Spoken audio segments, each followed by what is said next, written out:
on here early. Why seem like easy? Oh, there it is.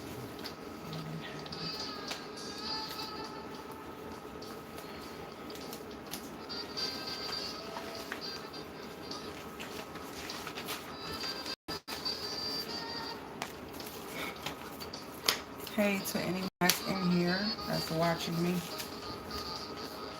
Appreciate you for stopping by. I just wanted to come on early. I didn't want this to do anything crazy.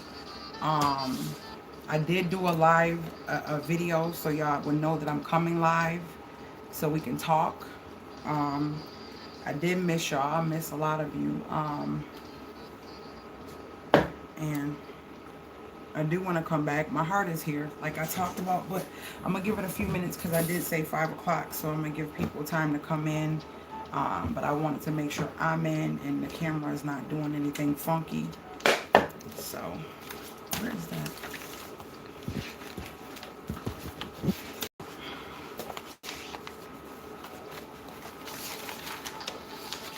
My little list is missing.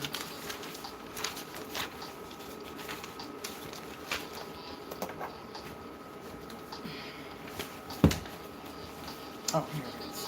Here it is. Here it is. Thank you guys. Please thumbs up the video.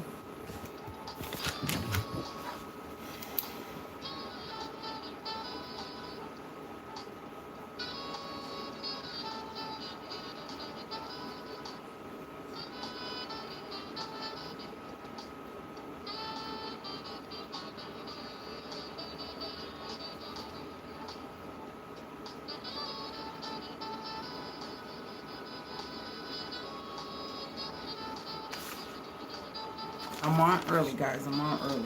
I just didn't want the camera to, you know, come on right at 5 and it's not letting me on. That would have been, like, not cool. So, get that.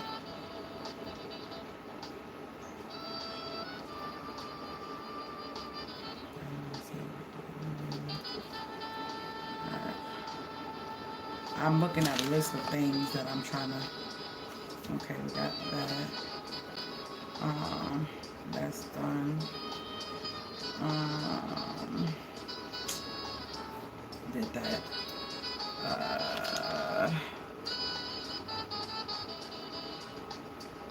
Under cabinet.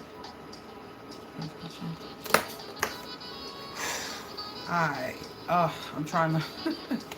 I got my little list there. I just be putting random. Y'all know I'm the sticky queen.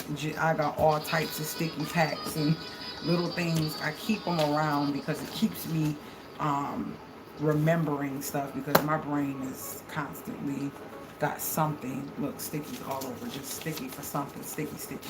Sticky. I'm going to wait till like 5:02 before I begin. Let me see something. Hold on 1 second, y'all.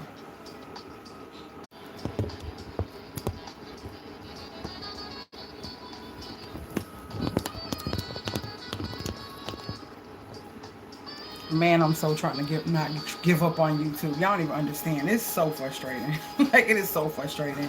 I'm just ready to just do what I need to do, continue doing what I do, and just like, this world is just, it's just like they crave drama, they crave lies, they crave foolishness, they crave all of that. Like, it's so... My sister sent me a text today and it was very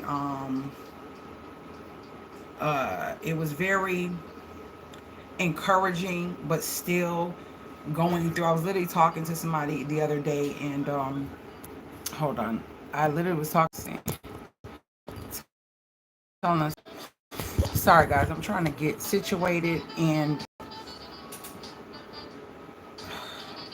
people are not getting my notifications. It's kind of irritating.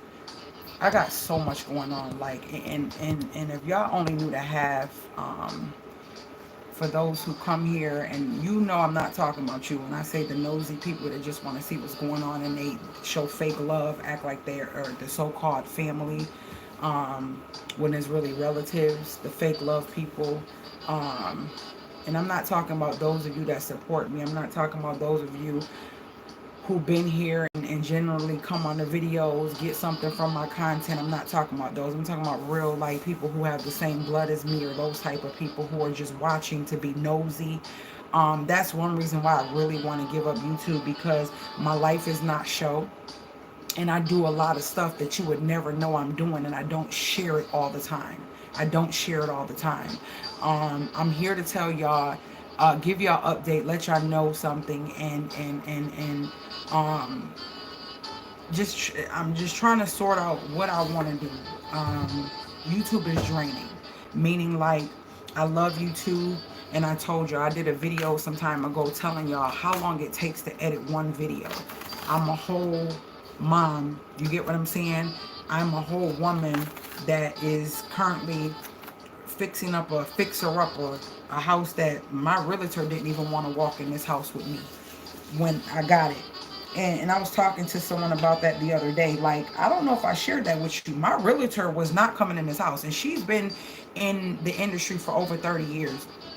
She literally said to me, she said, Miss Camille, no, go ahead and go on in, going on in.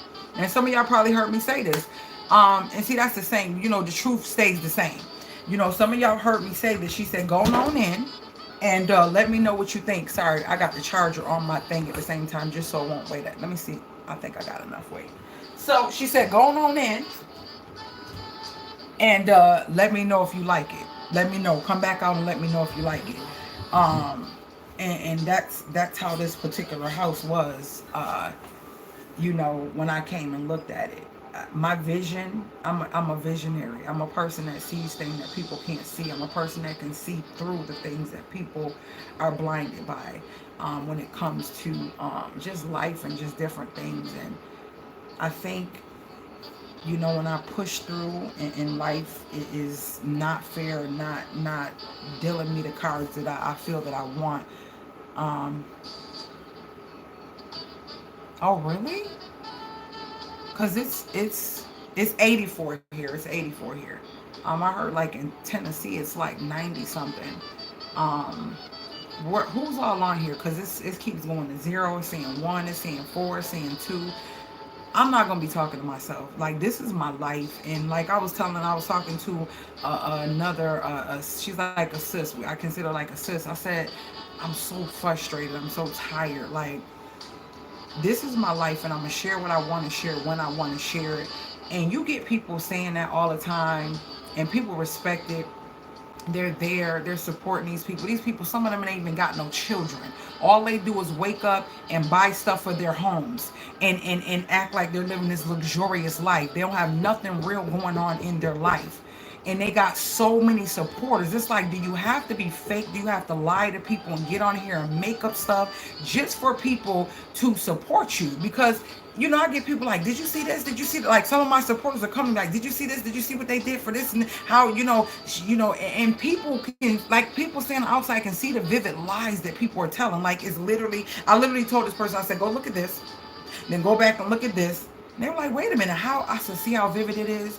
But these people literally accept anything from these people. I have been on YouTube since 2008. I have given so much energy. My channel is not about drama. When I say, anytime I share something, I want it to be something that, you know, we talk, we have fun, we enjoy each other. But usually when I'm putting up a video, it's going to be something that's informative, to save you money, save you time, save you energy, save you stress, or whatever. That is what I do. That is what I do. And it's like, this world, and y'all know, if y'all been rocking with me, it's come to the point where it's just like, you have to be fake in order to get support. You have to be fake. And I'm blatantly looking at people who are so disingenuous, and they just really are just for the camera. It's for the camera, and they just get so much support. But when you have people like myself, and I'm going to say myself, a single mom trying to do the things that I'm trying to do, and push forward and share the journey of what I just been through and what I just went through again. And it's like the roller coaster of life. You get what I mean? Like, you don't get the support. The support is not as strong. You don't get, I'm like, how are these people channels growing so vividly, so fast, and so big? And they're like literally leaving their jobs, not having to work. And here I am left with a debt that somebody has put on me, being, evil. And literally, I have to stay time away from my child to try to pay this debt off, so it won't cover me and smother me, so I can still live life and do what I need to do, working all the time overtime to just get this debt down. Do you see what I'm saying? I'm showing it. I'm sharing it. I was doing live Zooms. We were doing budget live Zooms before what I tell you happened in a few minutes had happened. I was doing it. So I'm getting people like, are you going to do the Zooms again? I'm doing that for free. I'm not charging nothing.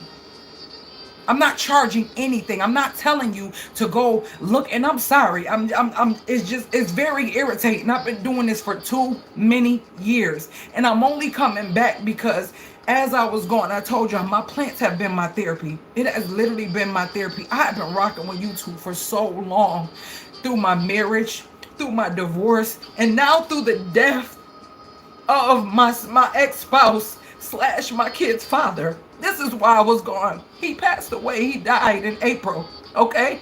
So I'm doing everything by myself with no help. I don't have no choice. This is not nothing I'm making up.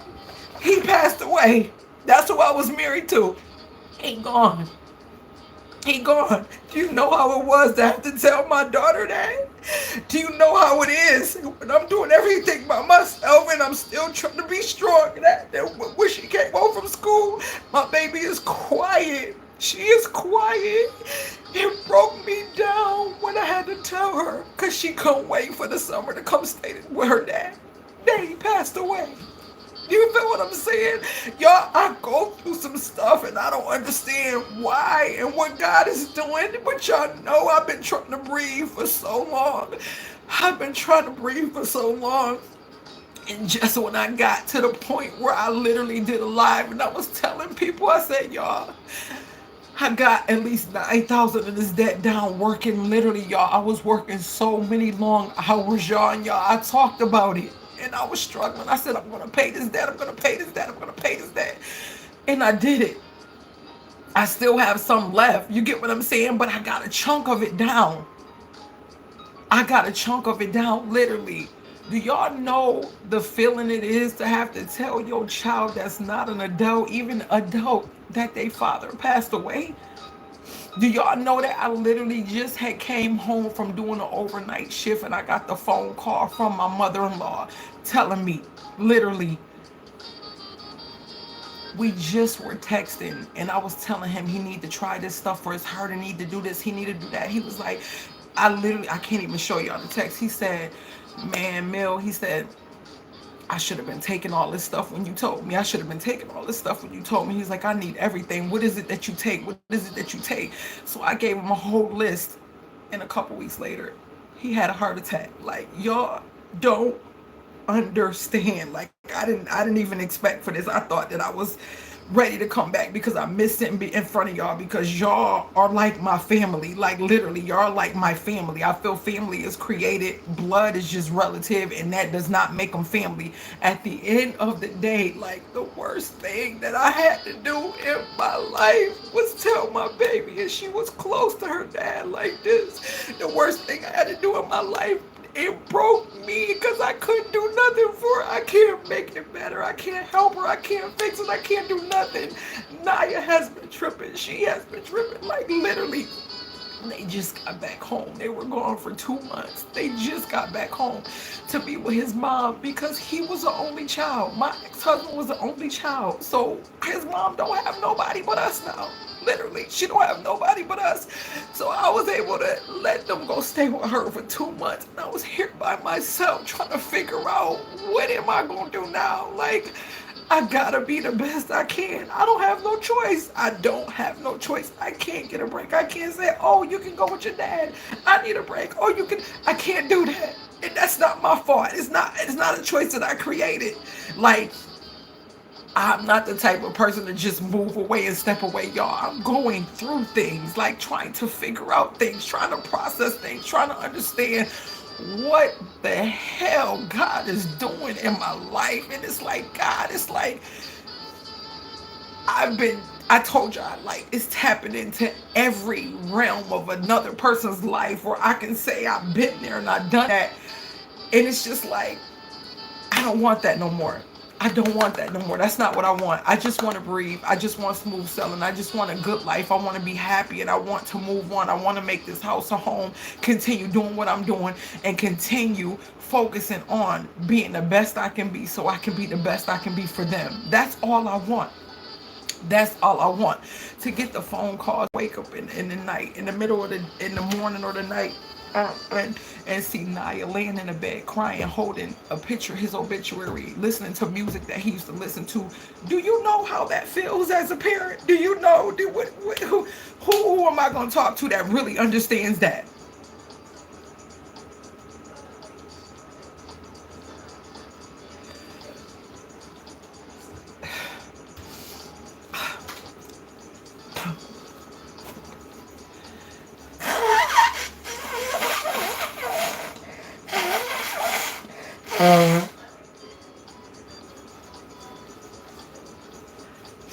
I just got them back.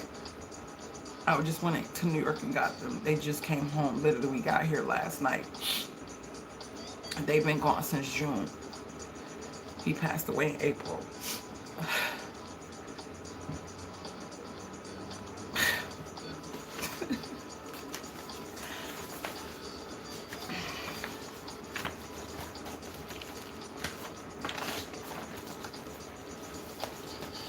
Um,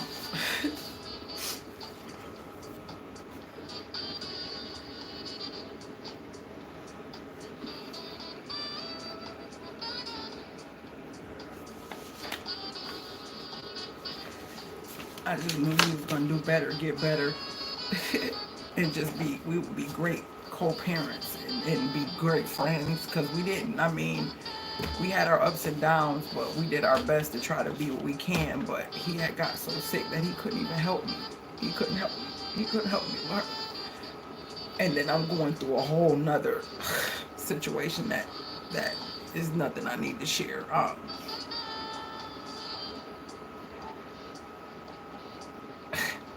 In my brain, the first thought was, don't tell her. Don't tell her. Don't tell her. Well, how could you not tell her if he don't answer the phone? How could you not tell her? Then my oldest daughter, when I say all of them, you know, Sada is 24. She about to be 25. She was 3. And Naya was 6 months. That is all their father.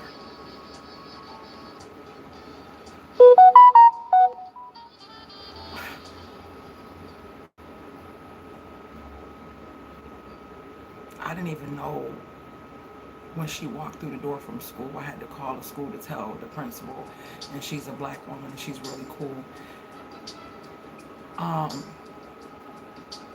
When she came home and I told her,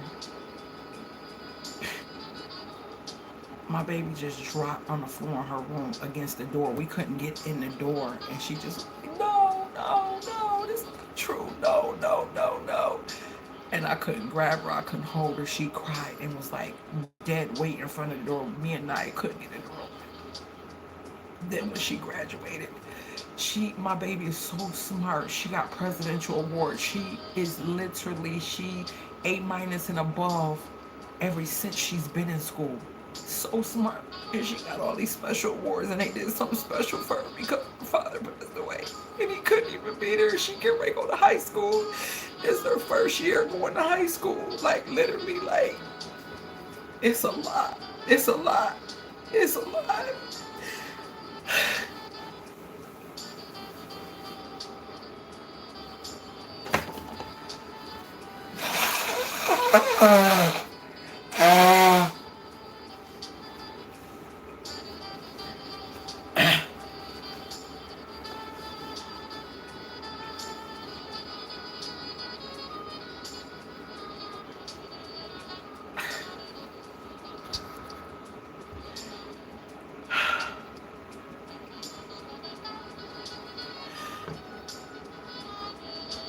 I see y'all talking. Hold on.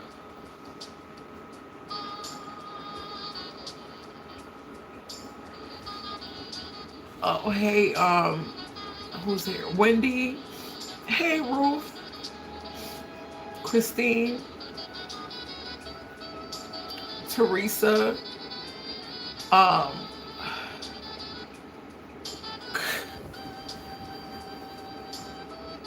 it's not supposed to, but it just seems like the storms for me just be different, man.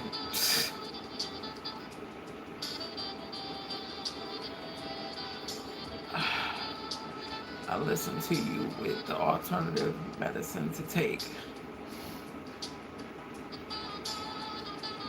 Thank you, Christine. One day at a time, you have to heal from the things that have broken you down.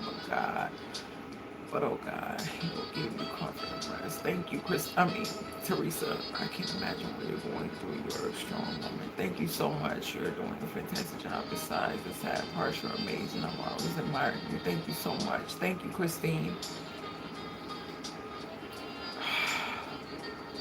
I, I I have been, Teresa. I have, with them gone, I was able to think a lot, but it began to be too silent. Where I did miss them, but Rizzy's starting school. She starts school on Wednesday. They start school in 2 days, not 2 days on the second. So, um, I had to go back and get them. Uh, I was planning to write down the things so I didn't forget. I, I didn't even, I didn't like. That's where I've been. That's where I've been. I have really, really been hardcore trying to figure out what I want to do with YouTube. When I say YouTube, and this whole, it just sucks the way it works. It really sucks the way it works. I was telling somebody on the road coming back. I said I really, really would love to get paid for what I enjoy doing. I enjoy helping people. I enjoy sharing things with people, even down to like not medicines, but herbal things and stuff like that. I'm not a doctor or anything, but I do believe in natural healing. And I remember when I had given Myra all of these things to take, and he took them, but then he would get in his stubborn ways and he wouldn't take them. But the time that he did take them, because he had congestive heart failure and high blood pressure, the doctor, when he would come to the doctor would be like, "Oh, great, you're doing great, you're looking great, and everything's going great, and just keep doing it." And I'm like, I said, "You see, you're not even taking them. You're not even taking them." And he thinks you are, and he keeps writing the prescriptions, but you're not even taking them. That just goes to show that you can naturally heal yourself. It's just not us in the storm at this time, but as long as we are living, we all have a storm to come out. It's okay, we can't be here all night. Um, Thank you, sis. Thank you so much. So I I think that was before he even passed away. I don't know if I'll let y'all know, but Ryan and Pops don't work here no more. I got rid of them. Ryan was literally extorting me on that living room. To this day, that living room still is where he left it, because I had other stuff that was more important. Um, and when I found out, I'm thinking, oh, was it because the ceilings were wavy and all this other stuff? It wasn't that. He was in that one room doing drywall for over 2 weeks. Yeah, that wasn't it. Um, and uh, it's been hot. It has been hot. It's cooled down a little bit today, but my AC, I don't know what's going on. I know that unit is brand new. We've been hot. I end up putting a window unit in Rizzy room and try to tell her to keep her room open so it can kind of come out. I got a fan, Naya got a fan, but other than that, that's what we're dealing with. It gets super warm in here, especially when it's hot outside. That's why I'm glad it's starting to, well, it's August. I don't know, I guess it get hotter in August, or does it start to cool down? I don't know. All I know is this. Um, I really have been contemplating. I have been getting y'all emails. I have been seeing y'all text me, and I just wasn't in the moment or in the mood to respond or talk or even express that. I knew that one day I'll at least do a live. I have a lot of footage from way before. I think way before Ryan, or when Ryan just came, and way before things that were being done, because I was numbering my vlogs, and then I stopped because remember when I told you I was going live every day, but my money just kept dropping, and I was loading vlogs. I was loading vlogs and I was going live every day. Why is my money dropping? And I was doing shorts consistently. Just don't make sense to me. Please deselect your notifications if you are really supporting. If you are new, you don't know anything about this channel. I'm a single mom. I purchased a fixer-upper on my own, and I'm fixing this fixer-upper up, and I'm showing you the journey of me fixing it up, making this place a home for me and my girls. And it's a process. Every part of this house needed to be touched. I had every ceiling open, and every floor was exposed to the dirt. To the dirt. By myself. I'm not married. I'm not with anyone. I'm not getting any loans. I'm not doing any of that. I'm working hard to make this house a home so I can become debt free and not have debt while doing it. It's a struggle. It is. I don't want to say that. It has been very difficult. I have to really budget. I have to plan. I have to really prioritize. I have to really prioritize. And so every time I start talking, that's what's going on. So for those who've been looking for me, that's where I was. I needed time to get away. I needed time to breathe. I'm still trying to figure things out. Still trying to see what I'm gonna do next. It was just a couple months ago. I'm trying to figure life out. Trying to figure life out for me, for the girls. And that's just it. Like, I have been trying to record things if things are changing, or if I'm doing anything. I've been trying to record and keep footage and keep up to date, keep stuff up to date, so that way if I do decide to share, then I will. What I think I'm going to do is just go back and release the vlogs that I didn't get to release. I'm going to release those. Yeah, that's what I'm gonna do. That way you guys have something to kind of bring you abreast of kind of what it was looking like and where we are right now. That's the only thing I can think of that will be pretty good, and then we can kind of roll from there. Please, y'all, share the channel. If there's a video, whatever video that made you come to my channel, that made you like my channel, and it was sharing something that made you think differently, save money, show you how to do something, share that on social media. Like, I'm always sharing other people's videos with people. I'm always sharing. If somebody asks me something, if I don't have a video, I'm sharing a video of someone that I watched that either did it, know how to do it, know about it, whatever. That's just what I do. Please share. That's the only way that my channel is going to grow. I desire to share what I'm sharing because it's positive stuff and get paid for it, just like people that's sharing negative drama, making up stuff just to get traffic to their channel. I am a single mom trying to share how to help you in some way, shape, or form, whether it be your health, your mental, your pockets, your financial, whatever. I am trying to share that, and that's all I'm asking, is that you share the video. I don't come on here asking anybody for anything. I don't.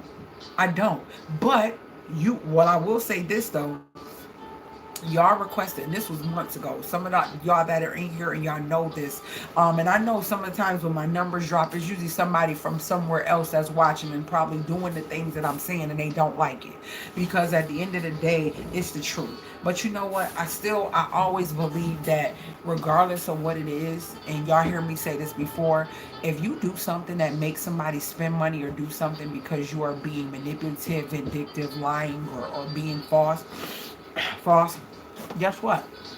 Even if they don't know it, guess who do know it? And guess what?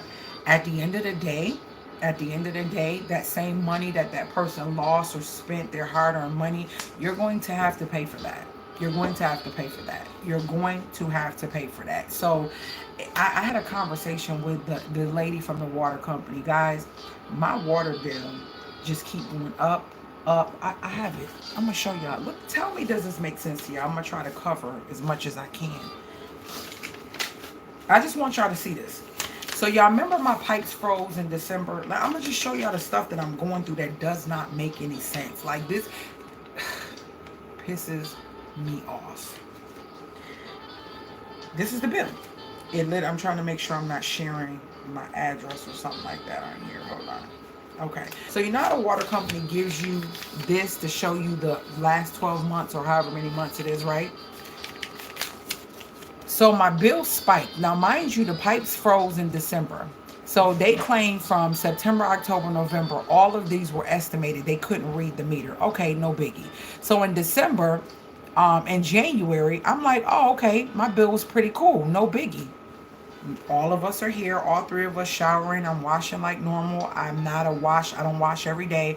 I try, unless like when they came back, I'll let them wash stuff that they needed to wash. I don't wash every day, right? Okay, so maybe in my brain, maybe March is up so high because the pipes froze. Maybe the pipes that froze in December, maybe it did cause something to leak, but no, it wouldn't have took that long because they unthawed days after. So okay, it would have been the next bill. It wouldn't have been March. That's December, January, February, March. That's 4 months. It wouldn't have shown the next bill. So I'm like, well, what is it? Why is my bill so high? So what I did, I had them come out to do a assessment to find out why my bill was so high. The guy come out, he said he don't see no leaks. He don't understand what's going on. I don't either. So I took it upon myself. Anytime I left the house, I cut the water off.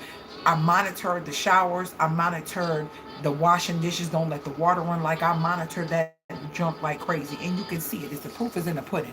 Look how March is there and then it dropped down, right? Do you know the girls left in June? The girls left in June, right? So June and July, I was here by myself. How is my bill going back up again? How did my bill go all the way back up again and I'm here by myself? How did my bill go back up again and it's one person by myself? How did my bill go back up again? Can somebody please explain that to me? So I'm talking to the lady. She's trying to make it make sense. I said, but wait, and this is the crazy part. Y'all got another E on June. I said, why is there an E on June? Tell me that's estimated because we couldn't read your meter. What you mean you couldn't read my meter? What do you mean you couldn't read my meter? Y'all keep saying that. And the last time the guy came here, the guy literally said to me, hey, we got this new system now. You don't have to get out the car. We don't have to do anything. We just kind of sit in front of your house and punch these numbers in and it'll give us the numbers from your meter from our car. Okay, cool. So how y'all couldn't read my meter in June? And then in July, my bill spiked all the way up. So I asked her, how did my bill spike, ma'am, and there's less people in the house? It's more than half because it's 3 of us and 2 are gone and it's just me. So how? And they the ones that take more showers than me and do more than I do. You get what I'm saying? Because I'm real frugal. When I cut the water off, I try to make sure I cut the water off. I don't let it run. I do speed washes, not really long washes in my washing machine. When they in the shower, I'm like, hey. And I don't stay in the shower long. I get in, listen, I can show you how to do a prison shower real quick. You know, I used to be a correction officer, so I can do a prison shower with head to toe. I'm going to show you how to get every part of your body and make sure you're good. Not, more than 5 minutes, but I'm not going to be in there 15, 20-minute showers. You get what I'm saying? Unless I really, have to, sometimes you got to take longer in the shower, but I don't do that. That's like rare because I shower every day, so I don't need to be in there forever like I'm dirty unless I'm doing stuff around the house. So how, ma'am? How is it that my bill go up? Like, this is not the time. Everything is trying to go up. And when your bill go up, my sewer bill is supposed to be 15. My sewer bill, I think that came right after. Where did I shove that sewer bill? The sewer bill, look at y'all. I'm not making this up. Try not to show y'all my information. Okay, let me fold this. This is my sewer bill. Why my sewer bill usually $15? Look at the sewer bill. Look at the dates. I ain't got them. Look at the dates. This is right now. Why is everything going up? God, what is happening? Everything was going good. Everything, like, I'm doing my part. Like, what is happening? Like, dang. I can see how some people really just lose it. When you have no control, you're doing everything you can control. And just like, what the freaking freak? Like, seriously, y'all. I'm only one person. I'm only one person. I don't have a husband. I don't have, you get what I'm saying, nobody I'm with. I'm one person. Like, what, are you serious? With a whole child that I have to take care of. How is my sewer bill normally $15 is $70? Why? Because your water bill is high, so the sewer bill, and y'all know the sewer bill equates to whatever you use with water, because whatever leaves the house, the sewer bill is connected. Like, so my sewer bill was $70. And I've been doing everything since that first spike to drop it. I'm like, oh, I'm thinking June was going to be real low. And I'm like, oh, I know for sure July going to be lower because the kids is gone. Please, somebody explain this to me. Please. And that's just minute. Some of y'all know what else I'm really dealing with, that they've been giving me to run around. They've been playing me. They want me to send this and send that and send this and send that. And I'm giving them everything they send, and they keep making up stuff. And I know I don't care. And unless y'all know the details, some of y'all do. I know it's because it's the color of my skin. Period. Because I did the research. I looked up this actual company and looked up the process when this happens. And I literally found out that they do it when it comes to African American people. I'm sitting here fighting to get something I paid for years and never missed a payment. Now it's time for them to pay, and they don't want to pay up. They don't want to pay up. It's insurance. That's it. That's all you need to know. Like, they don't want to pay up. And I said, God, I mentally cannot. I am not sending I'm not scanning another certificate. I'm not scanning obituary. I'm not scanning nothing else. I have given them everything, and they keep asking for more and more and more. And I'm so over it. I'm like, that, whatever. Y'all don't even understand. Y'all have no clue. Y'all have no clue. Like, can somebody make it make sense for me? Like, I'm not out here doing the most, on here showing y'all Louis Vuitton bags and luxury stuff. And I'm not doing none of that. I'm staying in my lane. I'm being grateful. I'm being thankful, even though I'm going through what I'm going through. And I'm trying to keep pushing because I have a heart for YouTube. I love YouTube. If y'all could see the emails that I get from people all around the world and the things that they say about the stuff that I share, that's the thing that's got me still holding on to YouTube. But I want to leave and I want to quit. It is energy. It is time. It takes a lot to edit a video. It takes a lot to edit a video. You get a 5-minute video, but it could have took me over an hour just to edit it right, just to get just the important stuff to make it, aesthetically pleasing to you when you get it.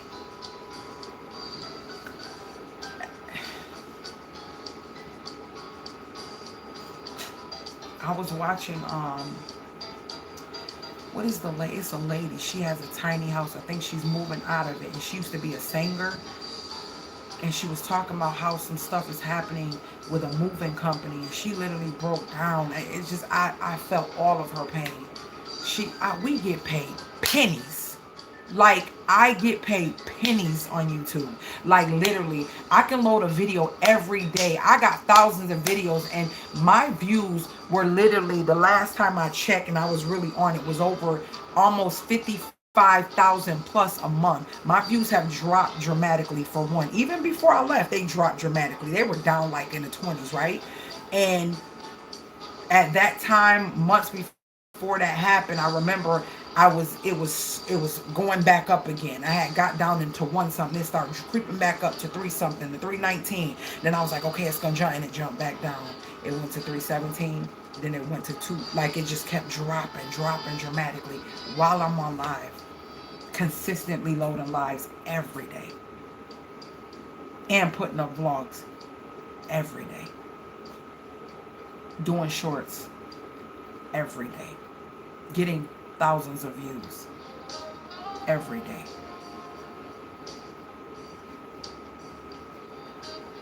Sharing my life. Sharing my life. Sharing my life with y'all. I'm sorry. Every time y'all notice, if y'all been rocking me, every time I release and stuff, I always get that I have to keep every day.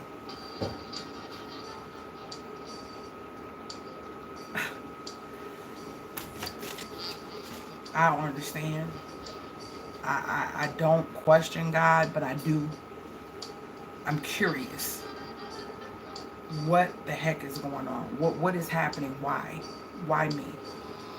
And I don't want to hear that. Why not you? Not why not me? Nobody wants to hear that. I don't want to hear that right now. I don't. Most people don't, because especially when it's a consistent roller coaster of, oh, we coasting, like this is what it feels like. You're coasting. You okay? I see the light. Okay, I'm doing what I'm supposed to do. Let me stay faithful. Okay, this is why I need to stay faithful. Do what I'm supposed to do. Up. Ooh, my bad. You got a dip. Like, you get what I'm saying? And it's like, you can't even pivot. You can't pivot. It's not no pivoting and just adjusting. It's not. When you're on it, you can't pivot nothing. You're on it. You're there. You can't. Once that ride is moving, you cannot pivot to alter the uncomfortability. You can't pivot to alter what you see. You can't pivot to alter how you feel. You're in it. You're on it. It's not. They're not stopping the ride for you. They're not. So either you're going to express yourself, hold on tight, figure it out, get through it. Like, you get what I'm saying? That's how my life is. Like, there's no alterations to this. I'm on it. I'm in it. There's no alterations. There's none. There's none. Ain't no pivot. Oh, no, I'm already on it. The feeling is going to come. The things are going to happen. And I'm going to get the feels. And I'm going to get the feels from the depths of it and the ups and downs. That feeling is going to happen no matter what. Because I'm not used to this. Everybody's not built for a roller coaster. Everybody can't take the roller coaster. Do you get what I'm saying? Everybody can't take that roller coaster. Once you are on it, it's either by the end of the ride you done passed out because you really couldn't take it and it wasn't meant for you, or you gonna figure it out and ride through it. And that's what I'm feeling in my stomach. Is like, I feel like throwing up, then I feel like this, then I feel like that. You just all these, am I gonna die? I'm gonna make it through it. I feel nauseous, I feel weak. You get what I'm saying? This is how my life has been. This is how my life is. This is what's happening. This is what's happening. Not bothering anybody. I could care less what anybody else has going on. I'm focused on me and mine. Not trying to harm anyone. Not trying to manipulate anyone. Not trying to do none of that. None of it. I'm like starting to get weary of believing in certain things at a point where it's like, okay, I keep trying to, in the back of my mind, all this is going on, but in the forefront, I'm like, okay, think positive, think positive, think positive. Even though I'm fighting with myself. You know how they say you have the angel and the devil? I'm fighting with myself about even that, because I'm like, okay, so how long is it supposed to take for me to just keep thinking, but I'm seeing something different? Keep thinking positive, but the positivity I'm not seeing. So what's happening? What's happening? You get what I'm saying? What's happening? That's where I'm at. That's where I'm at. Some may understand, some may not understand. But until life really hits you and you really facing some real stuff and having to, you placed in a town or a place that you don't know anybody, right? And then you plan things, and then within 9 months of time, all of that goes south, and all the plans you made, you have to X them out, and now you're back to square one alone with your children, trying to figure out what's the next step. God, this is what I'm working with. I need you to fix it, and I need you to help me find something. I don't care what I got to do or how I got to do it. I'm going to sacrifice and I'm going to stay in that place, because one day it will be a home, but I need to find a home for me and my children. I need to do that. And I need to do that ASAP. I reached out to people, asking people. I remember when I first started the journey, asking them to help me. And because at that time, I can work from home, so I can be anywhere. So I was looking everywhere. And I didn't have a preference of what I wanted it to look like, because I knew that being who I am and how creative I am, I'm going to make it look like I want it to look. I just needed to have a certain space. What, baby? What? I think it's a humidifier. Can I put it out there so I have more space? Yeah. A lot of stuff I was just saying needs to go out there. Yeah, it's taking up space. So you want to do me a favor once you do that? You can record. You can hold on one second, babe. Hold on one second, y'all. Where's my mute button? Hold on. Okay.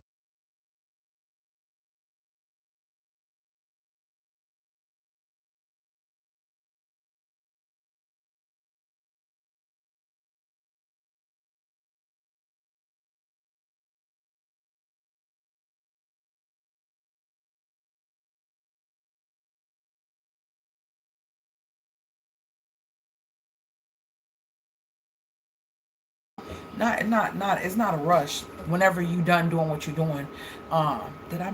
Whenever you done doing what you're doing, yeah. Just so in case I'm still on by the time you finish, because I do want that done so I can put them on top of here. Okay. Thank you. So what was I saying? What was I talking about? What was I saying, y'all? My baby girl came out here and asked me a question. What I found this world of crazy, huh? No, she just made a noise. Yeah, is it something in there? Yeah, but both the doors open to wash It the may. hands out. Oh, the dryer. I took the stuff out and it wasn't done drying, so it probably the timer probably kept going. I don't know. Y'all, listen. Let me tell you something. I told you I'd be having this. What is it called?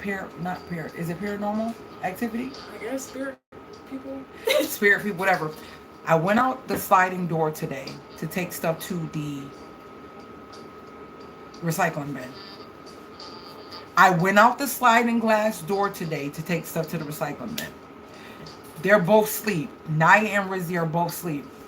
I went out the sliding glass door to take something to the recycling bin.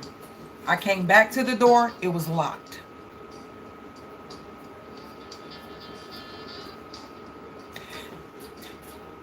You know, a sliding glass has a lever that you have to pull up and you have to push down. You have to lift it up and you have to push it down. You can't do that from outside. You have to lift it up and you have to push it down. I literally had to go around and go knock on Naya's window to tell her to open the door, but I forgot. She was like, "Mommy, I said, good thing y'all was here, because what if I would have did this while y'all was still in New York?" She said, "Mommy, you could have went to the front door because we got the pad." Bing, forgot. But anywho, the door locked. It was closed and it was locked. I'm just saying. So I don't know what I was saying. When you came in here and was standing there, what was I saying? Because I forgot. I don't know. I had paused on music and then I had came on. Yeah, it's just, I was locked out. I was literally. I'm gonna need you to go get your life together, please. Oh, God.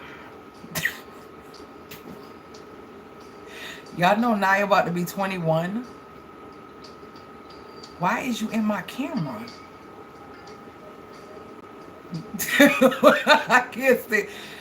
This is though, like, this is what keep me going. Like, my babies, like, they really keep me going. Like, they do. They keep me positive. They keep me staying strong. And I don't hide when I cry. I don't hide when I'm going through certain things with them, because I want them to know it's okay to release and it's okay to cry and it's okay. Like, we have been loving on each other before then, but even more so now, because I'm literally all they got as a parent. You get what I'm saying? In general. In general, yeah. Yeah, she said in general. So, yeah. We were talking on the way here last night, and you know, I like when I hear them talk about what they're going through, what's in their brains, and you know, Naya just saying like she just reevaluated a lot of things and how she feel and the way she want to do certain things and stuff like that. I don't know. I just feel like, y'all, I don't want to leave YouTube. And you know how you get this feeling like, you know how they say like you're right there, like don't give up, and it's like that feels good to hear, and I kind of feel good hearing myself say that. But then I think of how long it's been. You get what I'm saying? I just made a video. If y'all didn't see it, I just had a video. I was like, it was, cause that's why I was getting stressed. I was like, I've been doing this for a very long, like just in general, like let's say like just my, let's say my spirit journey. I mean spiritual journey of, Spiritual journey. you know, my fixing myself, not fixing myself, cause you're not a project to fix, but Yeah. Trying to be my better things in version order. of myself. Yeah, the better. Yeah. It's like I've been doing this since I was 18. I would say it started, and then I'm like, okay, I be forgetting it's more to fix, all that stuff like that, not fix, but you know.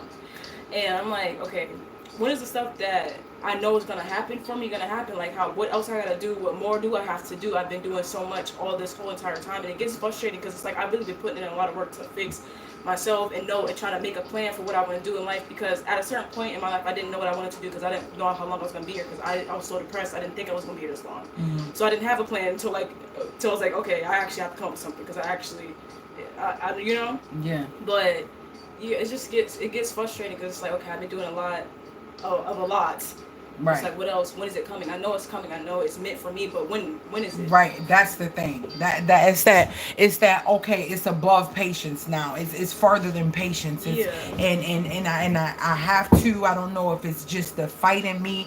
I have to really do some deep meditation and studying on long suffering, because it's not patience no more. Y'all that been rock with me, it's not that I don't have patience, because my children and people around me, they think I'm crazy a lot of times. They're like, you just be giving people chances, you just keep giving people chances, you just keep being nice. I'm a very patient person. I'm very patient. If you see me spaz out or go there, that is because you have literally took it too far. You have literally took it too far. Because I'm the type that if I see you go there, maybe once, sometimes people do things, and I'm like, okay, I'm about to release myself from this conversation, because I don't argue with people, and that's it. But if you see me and I'll say out of character, yes, that's because let me explain. You get what I'm saying? Then when I explain, people are like, oh girl, so you let it go that far? I would have been da da da da da back then. Da, da, da. You get what I'm saying? And some of y'all, my sis, know that we talk and stuff like that. Y'all know what I'm talking about. But I'm always giving chances. I'm always letting stuff go, and I'm just like, let God handle it, because he's the best revenge. And he knows that person best. He knows how to really get them where it hurts, and he knows how to make it happen at the perfect time. And so it's like, you want to, but then after a certain point, you just start feeling like, dang, I just want to feel, I want to see it, I want to know it, I want to know that they feel, or they hurt, or they're getting their payback, and they know this is from what they did. And that's the human in me. I am human. That's the human in me. But at the end of the day, it's like, it's not worth it. You know what I'm saying? It's not worth it. And I'm like, who are you? Sometimes I say, who are you? Who are you? Because you just let so much go. You let so many people get away with stuff. And it's just, at that moment, it doesn't feel good. At that moment, it doesn't feel good. But I think when I have to pull back and digress, and it's like, okay, I'm glad I didn't do blah, blah, blah. I'm glad I didn't do such and such, because now I don't have to be the one to apologize, and I don't have to want to go back and say, oh, I was wrong. I don't have to do that. And I don't want to have to do that. So, yeah, y'all, I have been in my brain. I have been trying to figure things out. And then I've been having a fear. I'm like, oh, the kids are gone. Go do this, or go do that, or go do that. And I still been not wanting to do things. Like, I'm like, oh, should I try to go somewhere and do something by myself and just see how it feels? And then I talk myself out of it. No, I can't do that. I'm a single mom. I need to count my coins. I need to make sure we good. I have a fear of poverty. I didn't realize that till I was watching this guy say, he said, I work, and I do. And he was like, I just realized it. He was like, it's because I fear. I'm afraid. And I was like, he afraid? He said, I'm afraid of being in poverty. I'm afraid of being in the unknown and not knowing. I don't have nobody to call and say, hey, I need help. I don't have nobody to call and say, hey, and even in my struggles and stress, I am helping other people. I ain't gonna show nobody's business, but helping other people. I need you to send me that notarized contract back, and then I can do, or I can help, or whatever. I'm still helping other people in my struggles and in my stress when I really don't have it. You get what I'm saying? But I'm like, I know God got me. This person may not be mentally there to understand that you have to do things differently if you want certain things. You have to spin a certain way. You just can't do things a certain way if you believe in it. And you have to be a good steward over every dime and everything you have. Like literally, look. For those of you who are in my little Zoom, not little Zoom, I gotta stop saying that. In my Zoom of budgeting, I'm already ready. Look, I'm already ready for, this is my financial journey. I'm already ready for August. Like my bills are already set up for August. Like literally, July is there. I'm already set up for August. You have to be a good steward. Like I'm trying to figure it out. I'm trying to budget more because I ain't getting nothing extra. I'm not getting any help. I'm not getting any of that. You get what I'm saying? So life is just really took it's like I was preparing myself for something that I didn't know was going to happen. You get what I'm saying? I was preparing myself for something I didn't know was going to happen. And even with that, when their dad was sick, he did the best he can when he can, then he couldn't. You get what I mean? And so I was a budgeting queen of everything, you know, with our food and everything that we do. And it was just like, why am I so on, like I budget. Why am I on it? Why am I? And look, and still now it's like I was preparing for something I didn't know was gonna happen. Wow. Ain't this crazy? Like I can't write. I can't do that. This is a list of all the stuff in front of me, of all the stuff that needs to be done in the house, right? And I have a pad, like literally sitting here that this comes off of, and I'm like, oh, I'm gonna write down stuff, y'all. This is my pen. I'm gonna write down what I'm gonna say. Y'all, I didn't wrote nothing down. I'm gonna write down what I want to say. No, I couldn't. I didn't know what to write down. I just needed it to flow. I needed y'all to hear from me. I needed y'all to know physically I'm here. I'm able-bodied. I'm alive, right? But mentally and emotionally, I'm heavy. I'm heavy.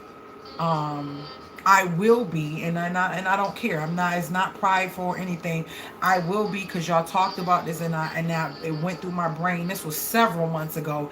I will be doing a housewarming. I don't know how I want to do it. I did do a list, a housewarming list.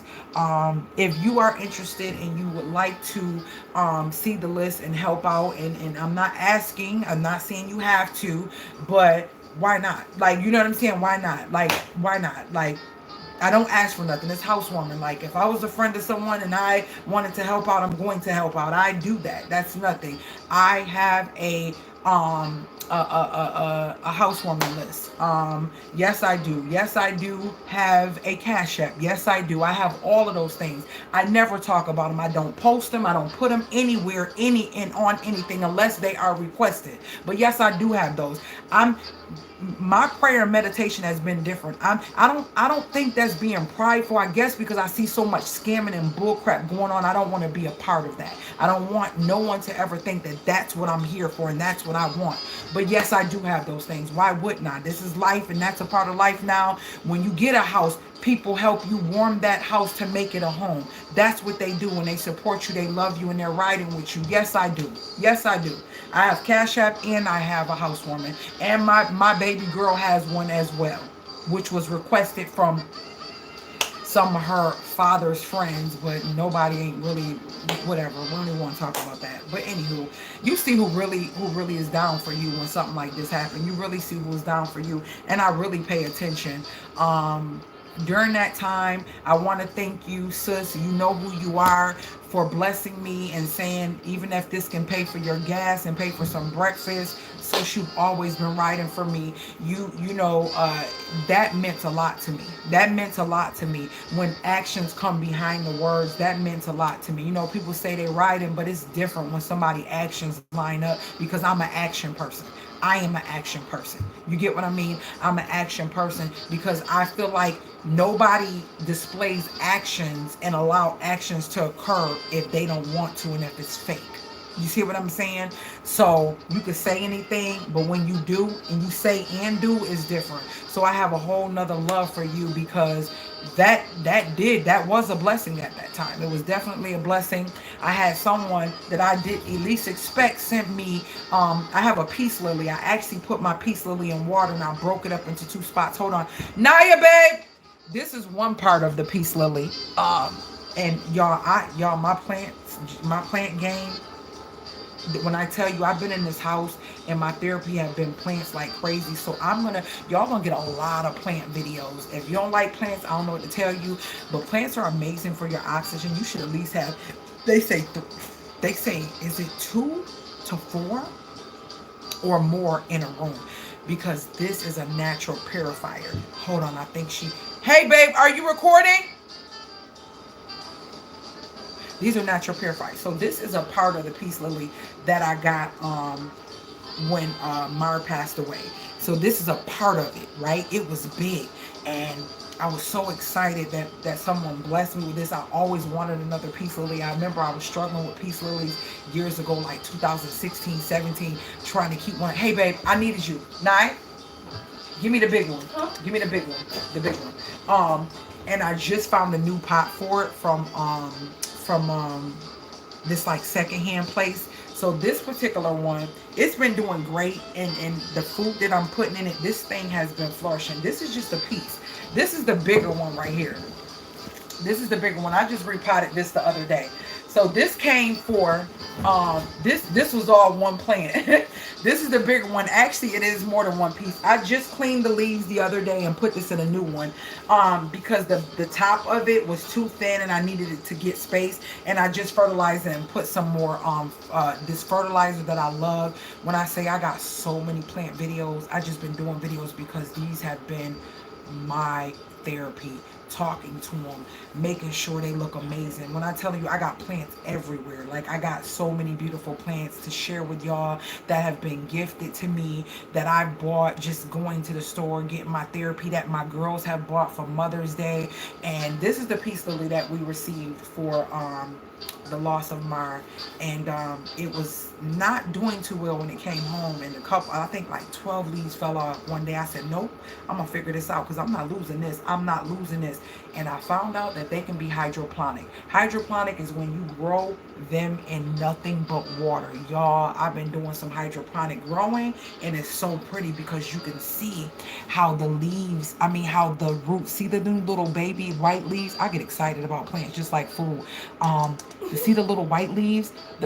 The white roots are the water roots. The green ones are the ones that are going to slowly die and come off because those are soil roots. Y'all, when I say the air in here is amazing, like, I'm going to show y'all my babies in just a second. Oh, hold on, baby. I got to put this back where it came from. Okay. So, I have been in my zone with my plants. I wake up every morning and I water them. I bottom feed them. Like my thumb ain't green. It's like deep green. And that right there brings me so much joy, extra joy, letting us help if we want to. I know for a fact you ain't a scammer. Well, I have your method of payment. I love you unconditionally and I will be there when I can. Love is what love does. Thank you. Thank you, sis. And you are, and I appreciate it. Thank you so much. Thank you so much. Yeah, so when I say they've been my therapy, they have been my therapy. Like, I got them situated. Naya's gotta get this stuff off the table because some stuff is occurring. So life has been happening. Also, I feel like I'm kind of at a place where things are starting to try to look up to get things done around here. Yeah, I'm looking at two big, like, let me show y'all my babies. Let me show y'all. I'm trying to show y'all my babies without showing y'all two. Here. Didn't mean to put, hold on. This was a rescue from Lowe's. So, see how big that is? That's one. We come back over to me. This was gifted. That rescue from Lowe's was gifted. This was gifted. This was a rescue from Kroger's. This was a rescue from Kroger. This is a propagation that I made from a mother plant that I'll show you. These were clearance from Kroger that I thought was so amazing. They came in these vases.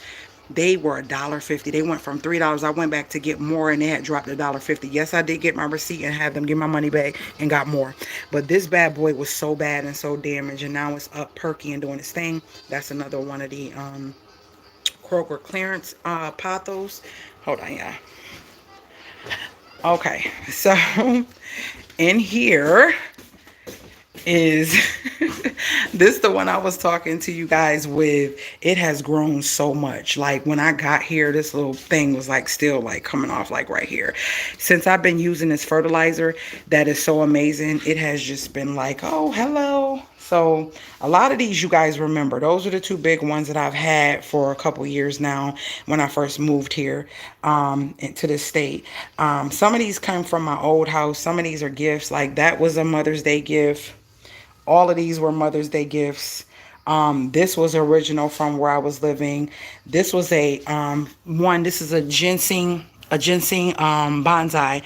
That was it was terrible. It was out. The roots was out. It was flipped over, messed up. I had to go and cut the roots. When I say I have taught myself and learned so much, look at my Birkin. Look at my Birkin. Look at my Black Raven. This is a pup that I just propagated and it is growing.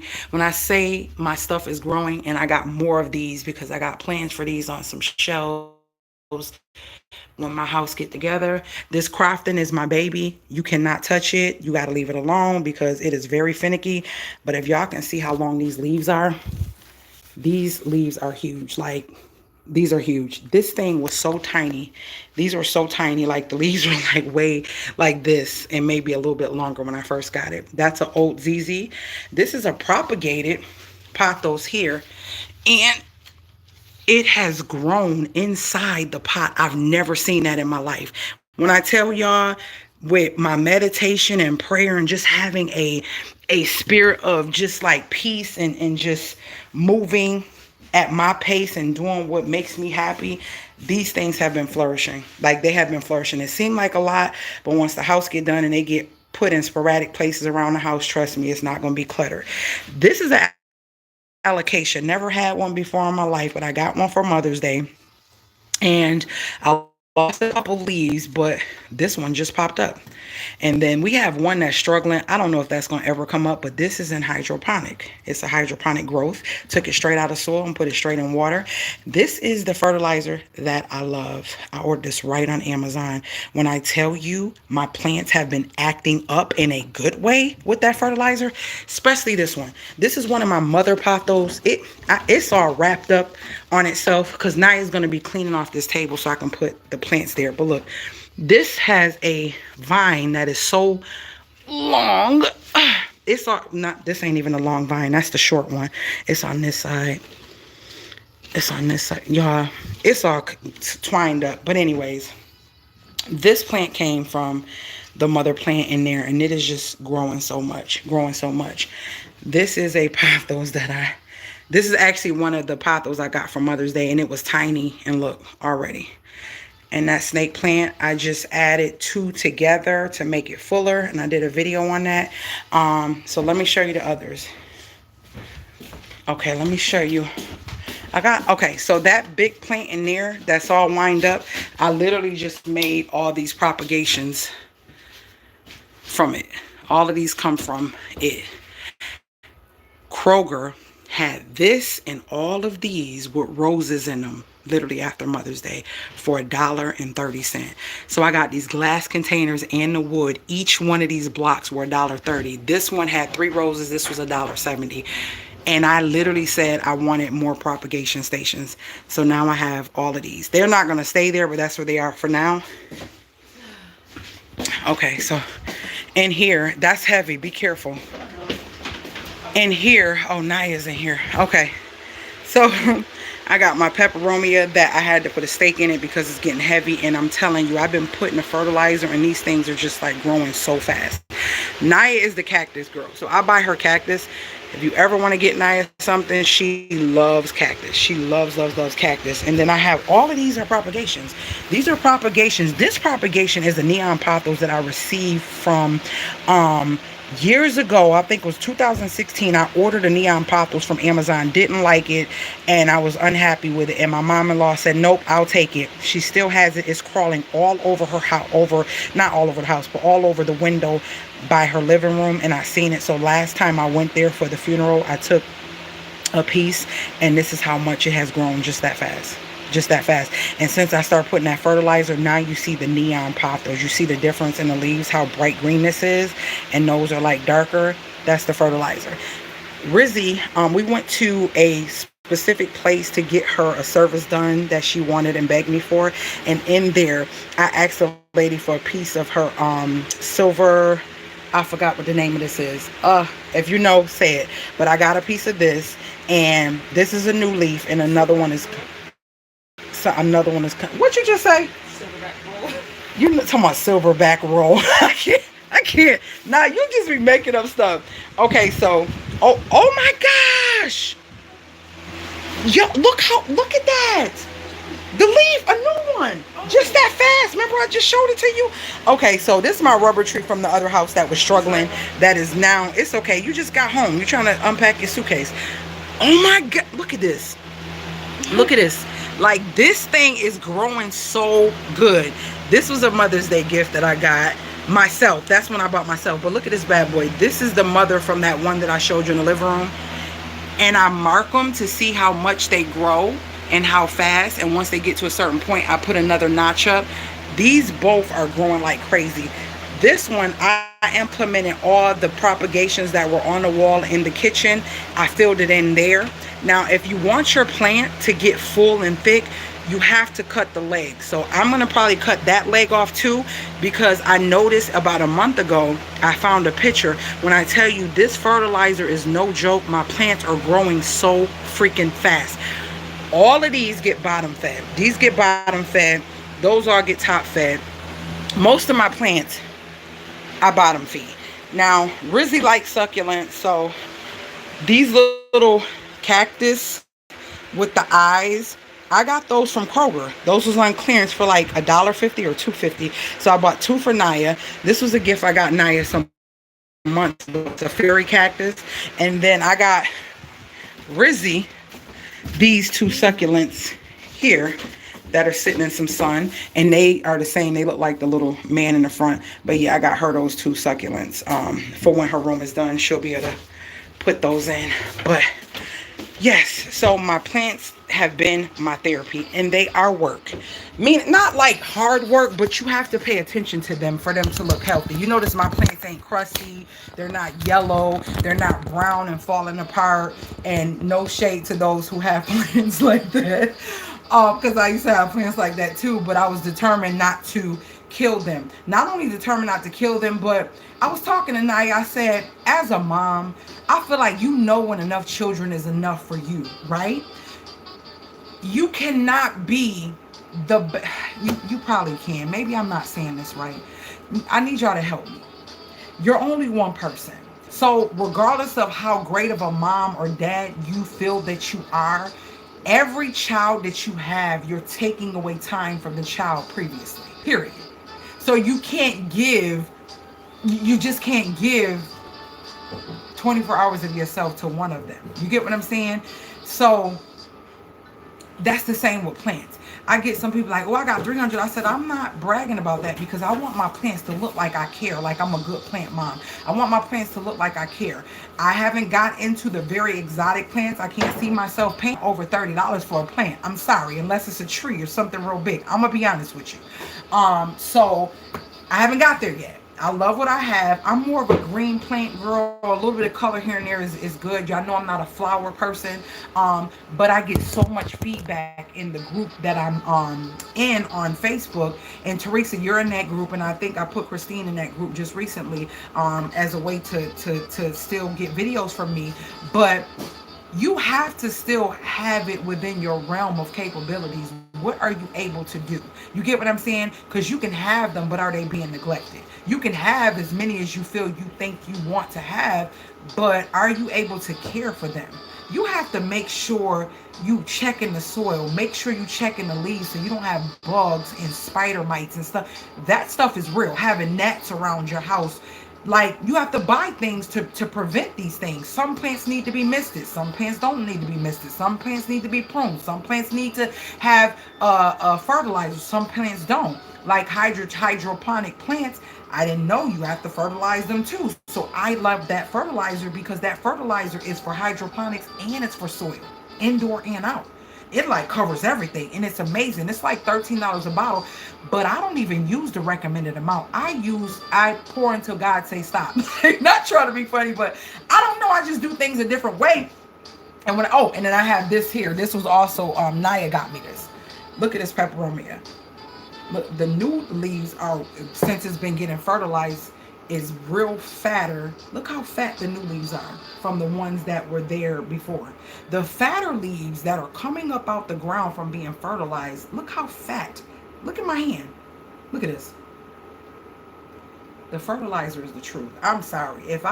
I literally see it working. It is amazing. You can see the difference in the leaves that were when I first got it versus all the new leaves. They are big and fat. Look how fat these leaves is, the new leaves. Look at it. These are the ones when it first came. Now I didn't get to see all my plants. We ain't really look how fat the new leaves is compared to the ones that came on that fertilizer. Yeah. That fertilizer ain't no joke. So that's that.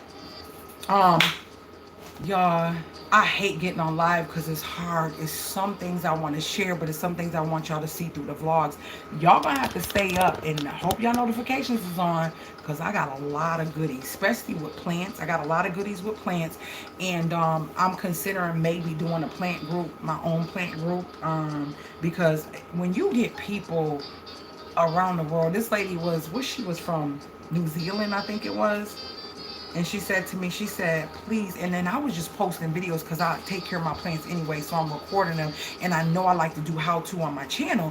And this lady said, please don't stop doing your videos because out of everybody on here, you are very detailed and you can learn from your videos. Like you talk through the process and tell people what you're doing and why you're doing it and how much it costs. And you tell people that. She was like, that's helped me so much. I have a black thumb and I've been watching your videos and it's been helping me to not be having anxiety with getting a plant or trying to get more plants, and that stuff like that makes me feel good. Those are the things where I'm like, oh, I just can't let these people down. I can't let these people down.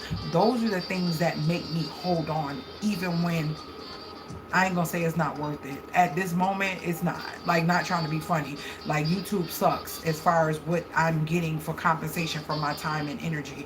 I can make more going to a job and just working 8 hours for the whole month. Like, seriously.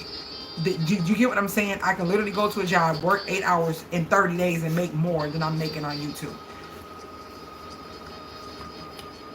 Right? Makes sense. It's harder as you add more of anything to...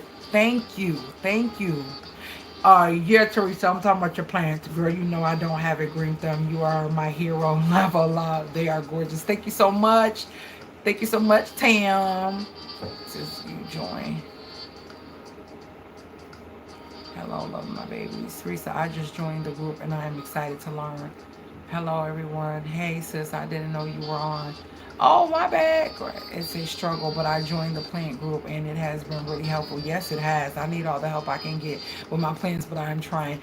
Yes, when I say, y'all, I try to give a she told us I knew it. I see, this is what I miss, having y'all just talking to y'all, getting on live and us just, you know, shooting the breeze and me just being able to exhale what life has been trying to hand me out, because it ain't gonna give me anything. I'm not taking anything because I know who I serve, but I'm only human. Let's just be real. I know who I serve, but I am only human. I even did little shorts of all the books I purchased myself, y'all. I'm trying to at least read a book a month. Yeah. The reason I say that, because I was watching this guy talk and he said 1% more every day will make you a better person. People set big goals and sometimes it makes it unobtainable or it makes it difficult. And he was like, just 1% more better than I was yesterday. And then tomorrow, I'm going to be 1% more better than I was today. And then next, you get what I'm saying? I was like, yeah. So I bought these books, and you know, when you on live with me, you'll end up seeing goodies that will come out later, but because you was on live, you would get to see it early. Ugh. So these are all the books I gifted myself, because I did some fasting, and due to fasting, I did lose. Hold on, y'all. Ah, oh Lord, I ain't gonna be able to focus till I pick it up. Hold on. It's gonna be irritating me. Did you take it out there, babe? No, I'm gonna do it after I was done. Oh, that's fine. I didn't know if you did. I know it's heavy. Yeah. So, so during the budgeting time, I was like, I want to read more. I want to understand more. And I always tell y'all, my goal is to leave such a legacy to my grandkids, great grandkids, and all of them. My goal is to leave a legacy. I can't share everything because it's not everybody's business, and y'all know it be people lurking, just to see what's going on. When they done did you wrong or whatever the case may be, they still be watching, to see what you got going on in your life. That's just how people do. You know, when they can't sleep good at night when they do people wrong. And I think I kind of went into detail of that. So if I did, I did. If I didn't, y'all know. If you know, you know. So this one is old. But I had took it out because I still be doing one-on-ones and recommending books and stuff like that. Oh, did I tell y'all? I forgot to tell y'all. I did pass my test. I did, right? I did tell you I passed my test. I think I told you I passed my test. So I was licensed in the state. I'm an agent. I'm good. I think I told you that. I think y'all knew that before that. But anyways, oh, and Naya is an agent as well. Naya did pass her test. She's an actual agent, life agent as well. So she can write life insurance policies as well. So my baby is an agent as well. So, and she passed her test the day before her father passed. And she didn't even get to tell him. She didn't get to tell him. She didn't get to tell him. So that was a lot. That was a lot because the day that she passed it, she worked, and so that next day, when she talked to him, she was gonna let him know. We found out early in the morning. Yeah, so she didn't get to tell him. So Daring Greatly, these are books, and I'm gonna share these books with y'all. Is my other one in here? Daring Greatly. How the courage to be vulnerable transformed the way we live, love, parent, and lead. If you want to live more fully, just read this book. So this is a good one. And actually, this lady, the author, you can look her up. She did a TED Talk, and that was very inspiring. That made me want to buy the book. So that was one. Y'all gonna see shorts that I put up months ago that I just never released about me gifting myself these books, because when I gift myself these books, I don't just gift myself the book. I don't just get the book for nothing. I literally, every book that I get, what I do is I open up the book. Hold on one second. I try to write something like, what are my thoughts? What am I going through? Why did I get this book? This is another one. I got this in March, June, and I put the date. I always put the date that I received the book. I gifted it to myself, and I just didn't share this stuff with you guys. I was working so much that I didn't get to. I was going to share them through shorts, and this one is the Badass Lady's Guide to Embracing the Possibilities. Ditch your negative thoughts and get out of your own way. So that was a book that I purchased myself, and that was in March. This is a book that I purchased myself, brand new.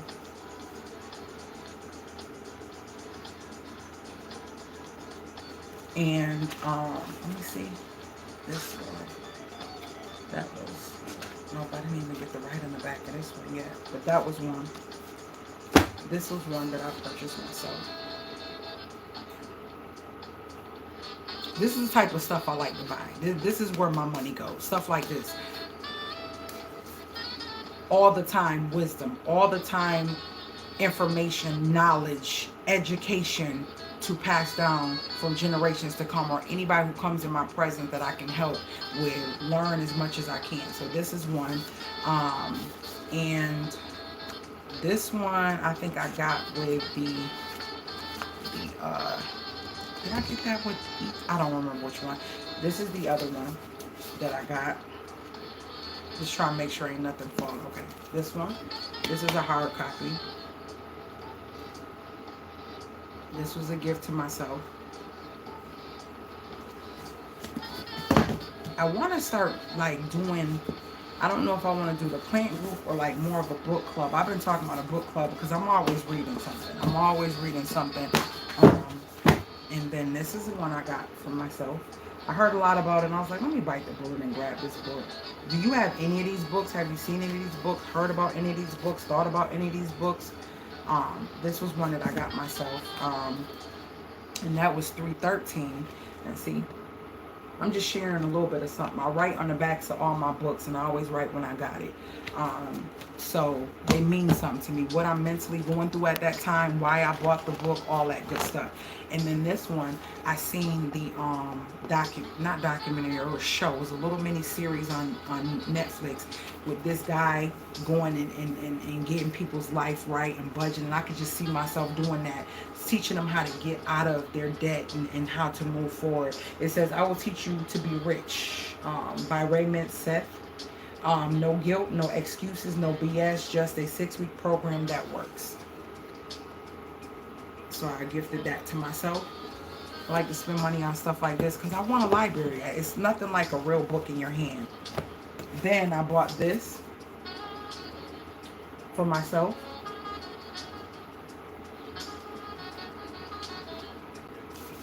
Why did my computer do that? Yep, this is a book I gifted myself, and this is pretty good. Like, this is pretty good. Let me see. They don't have nothing real short, but like it just say stuff like this: choose yourself. And if you're interested in any of these, none of these are sponsored, but I can give you the link if you're interested. Like the body, in the beginning it shows mind, body, soul, and each part has multiple parts to it. So for the mind, part 1, the mind, and it says, take a deep breath, release feelings of guilt around self-love, write in a journal, ignore your phone in the morning, challenge your negative thoughts, self-talk. And then it might have body, part 2, participate in a protest, find a black doctor, take a deep breath, tap deeper into your femininity, oil your scalp, create art, stretch before bed. You know what I mean? Like, pretty cool. That was pretty cool. And then what I'm currently reading right now, in my thing is this one.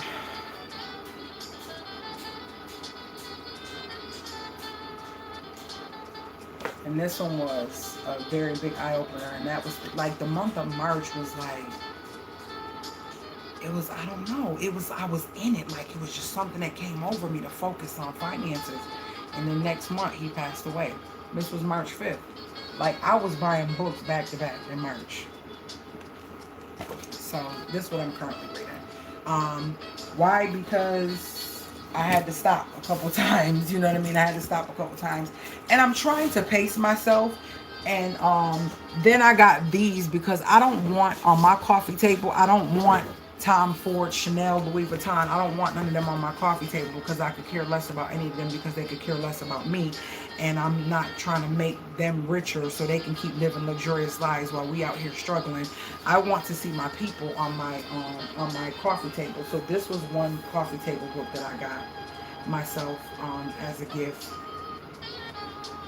And it has some amazing stuff in here from like back in time. And these are great books to sit on your coffee table to have conversation about our heritage and where we come from, and some of the great women that we don't know, that don't get talked about and you don't hear much about, and how things transpired and occurred.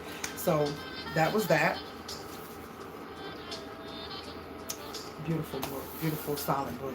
And then this one was about the children, so this was another one. And I have a couple that I got on my housewarming list that I want to have. So I want to have I think it's like 2 or 3 more on my housewarming home warming list on Amazon. But beautiful book.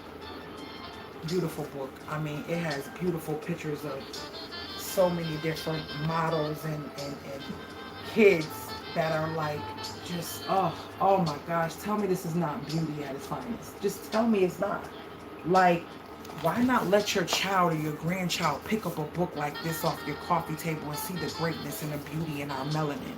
Like, this right here alone, we have different shades. Do you see that? Like, look at that. Like, Look at the little girl on the front. Like, are you serious? Are you serious? Are you serious? Like, I don't talk the talk. I don't talk the talk only. I walk the walk. I love people. Definitely have to love who I am, and I am an African American woman. So I have to love on me so I can teach my daughters to love on them. We are human. We're not going to be perfect. Things are not going to go how we want it, but we have to embrace who we are if nobody else will. So yeah, I am. Ooh, ooh, ooh.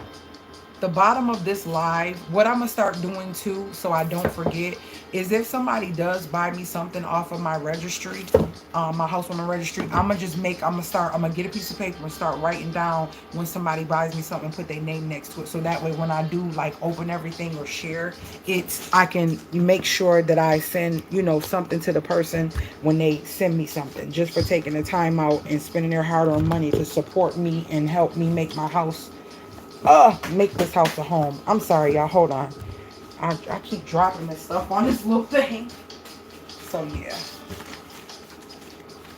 That's that. I've been trying to read, trying to just stay focused and just stay in my lane, just be in my quiet moment, be in my quiet time, and just be to myself. Like, it has been a lot of emotions. It has been a lot of overwhelming fear. It has been like just fear, like in a way, like it. And I'm speaking because oh, God hasn't given me a spirit of fear. No, I'm human, and I have to keep saying that because you can't control what comes up according to your experience in life and what you've been through and why you've been through certain things. Now, you letting it linger and soaking in that feeling of fear is the difference. But it coming up is a human response to life. So I can be afraid.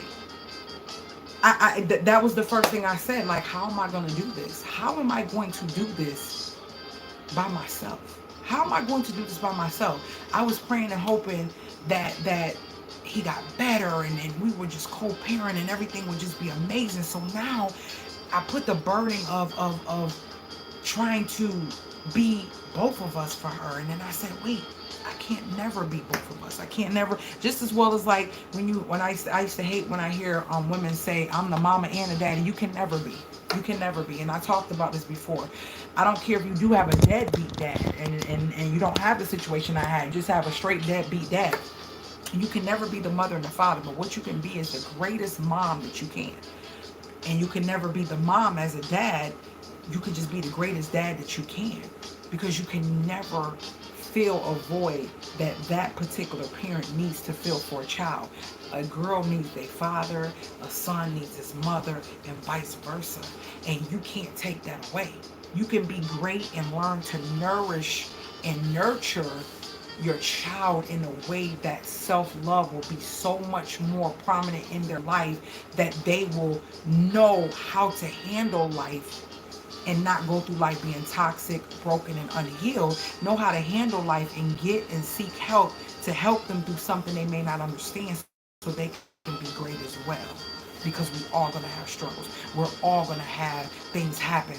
You cannot substitute that. I can't substitute that. I can't give her back her father.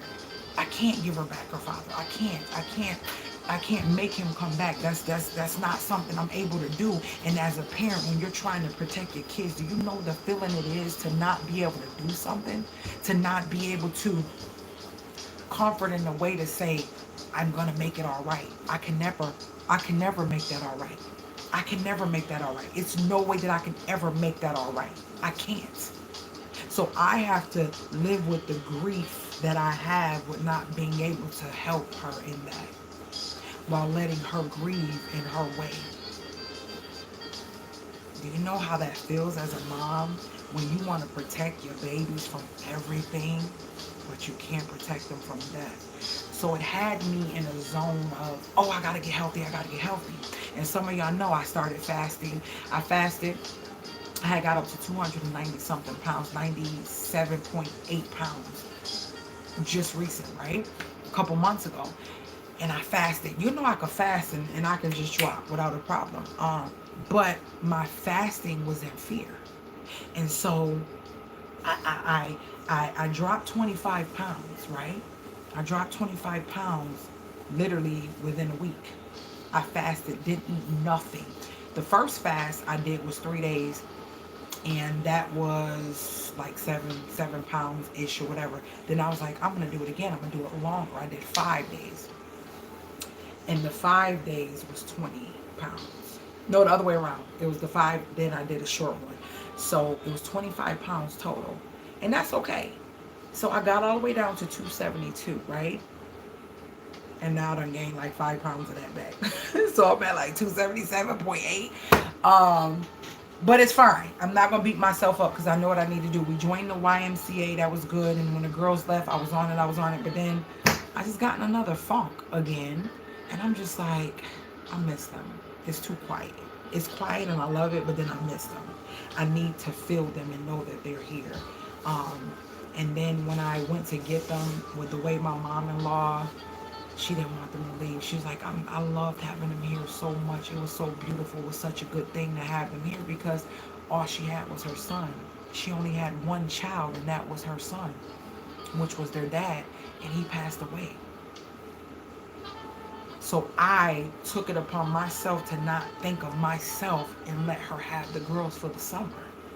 That'll give me time to breathe and think, but it give her time to have somebody around her in these first couple months to not grieve or not feel alone, you know. And I did come back and I did stay a couple times too, for the memorial, because his birthday was in June. So we just did a memorial balloon release for his birthday.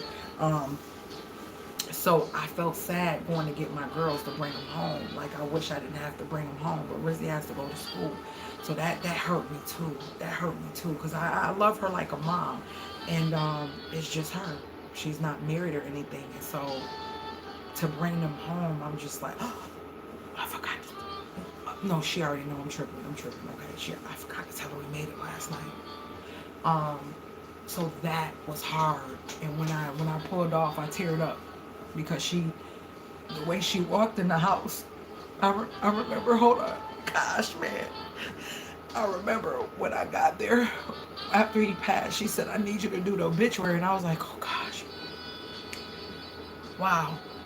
I didn't plan on doing that. I didn't think I had to do that. So, and I had to go buy his clothes for the service as well. I was like, dang it, man. I thought I was just going to come for the service, but I did it. And I know it was a lot for her to do it, for her only child. You don't want to bury your child. Your child's supposed to bury you. You know what I mean? Later in life. And she said to me the day before the service, she was like, I thought I was hanging in there, but it's really starting to hit me. And I couldn't even imagine what she felt. She's like, it's really starting to hit me. And then when I went back for the memorial to release the balloons, she said, hey, I need you to help me so we can figure out about the balloons. I was like, okay, this is what we got to do. This is where you can get a phone, whatever. And she said, wow, he'll be 44. He would have been 44. She's like, I can't believe that I'm doing this. She's like, this is a lot. And I was like, and I just hugged her. I was like, I know. Like, oh, I'm about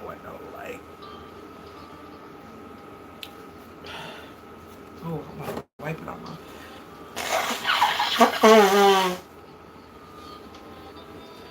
So my goal is to stay close to her for the holidays and stuff. I don't know if she'll come here or go there for Christmas or whatever. But we'll figure that out when the time comes. I don't want to worry about that right now. But yeah, it was a lot. Just going to get them because they was there for so long. 2 months is a little time to be away from the kids, and I know it's a lot for her to adjust her life to having and hearing and them being in the house for 2 months, and then they're not, you know. Some people didn't even show up and didn't even come that I thought were close to me. People that you've seen in my vlogs that have came to my house for the holidays and stuff like that, they didn't even show up and even come show their respect. Some people didn't even call my children. And I don't care. At this point, I don't care. My own mother did not even call my children. And that doesn't, make me sad. It makes me sad for her. She didn't even call my children or call Rizzy to say, Nana, sorry for your loss. Sorry, nothing. Didn't send a card, nothing. Um, uh, and I talked to some of y'all about that, and like some people didn't even show up. And even though it happened, I literally reached out to people because I'm like, even though we haven't talked in a while, I'll at least let you know that he passed. That he passed. Um,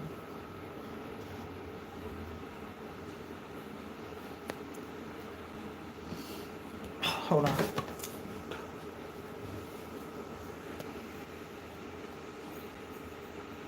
Hello, sis in chat. Just got on here. Company just left out. We definitely watch replay, but want to say hey to all of you wonderful ladies and miss you. Hey, my purpose. Yes, definitely replay so you can see what's going on. Good evening, my purpose. Yes, this is okay. The weight will come back off, and I'm glad your mother-in-law love got to love on them. She did. Wow, that's tough, girl. It will be a full circle again because I have seen how you guys loved on each other. That's the pain no mother wants to ever go through. But love and support and prayers will get y'all through. You sharing the girls is a beautiful thing. Guys have each other, and that's okay. Yes. So, yeah. That was the epitome to me of a prideful, evil person. Like, my children did not do anything to anybody. You don't even have it in you to say something to them or reach out to them. They old enough you can call their phone. They have cell phones. Rizzy's had cell phones for years.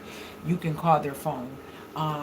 But things I always just keep giving them. They have to happen the way they happen because people are not meant to be a part of your whole story and usually only a part of your history.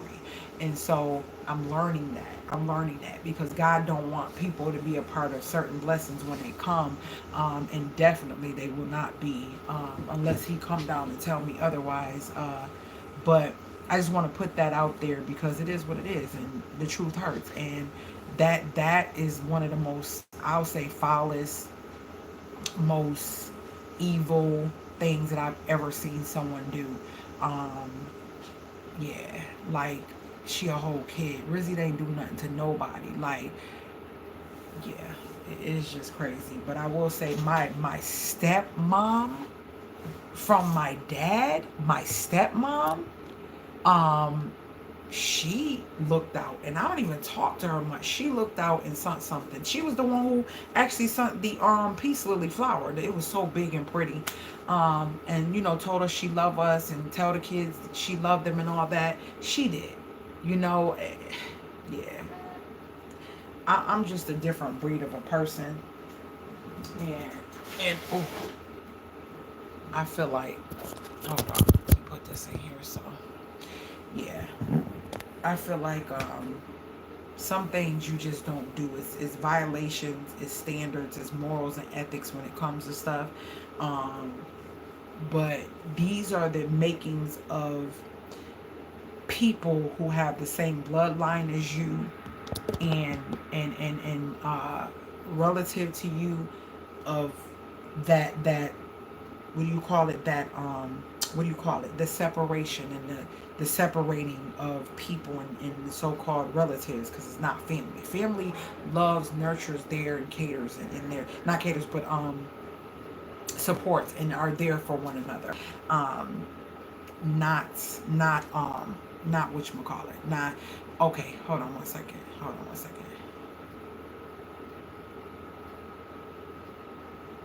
Okay, I'm going to put my list in the comments.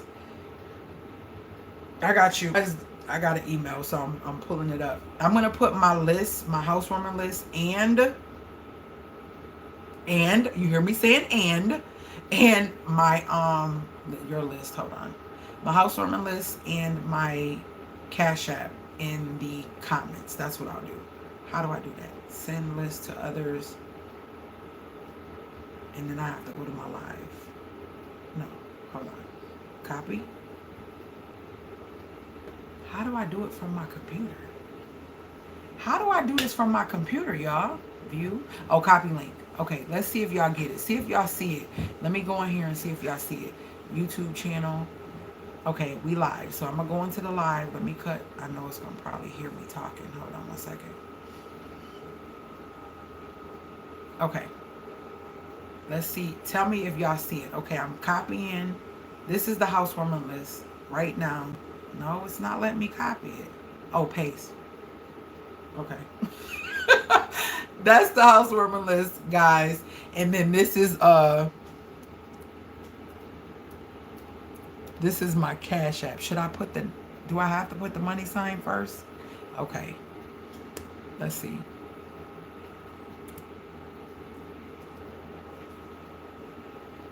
Okay, I get, oh Lord. CPR vibe. Yes, it's not it's CPR vibe. Okay, let's see. You see? Okay, I see it. I see it. So if you have to come back to this video, but can you get it from a comment, y'all? Can you get it from a comment? Can you get it from a comment, or do it like, can you copy it from a comment, or is it hold on. Jeez. Can you copy it from a comment, or do it need to be in the video? Do that, just email me. Can you see it? Can you see it? And can you copy it? I don't know. I don't know if you could copy it, and I know Teresa said you could see it. Can you see it, and are you able to copy it?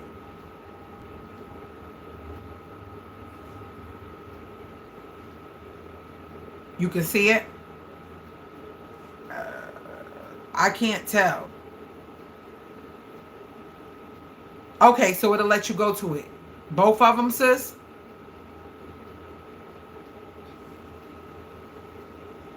You see it, but you're trying to see if you can go to it.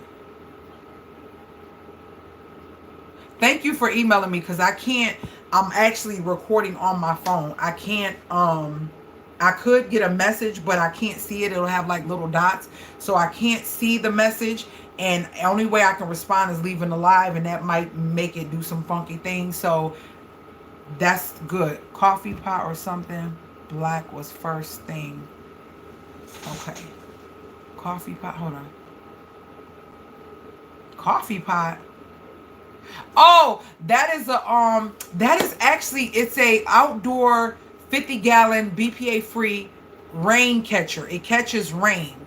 And I want that because I want to start catching rain and using that for my plants. That's it.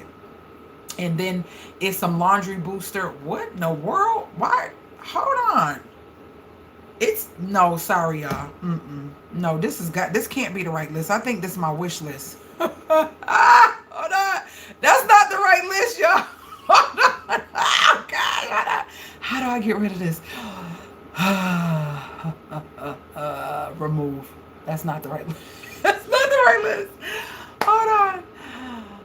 Oh my gosh. That was a wish list, because I seen some little... I put the rain catcher in the wrong list. Yeah. Okay. Let me try this one more again. Look at me, y'all, messing up. Okay. This one. The rain catcher should have been in this one, though. So that's why I'm kind of tripping out that I don't see it. The rain catcher should have been in this one.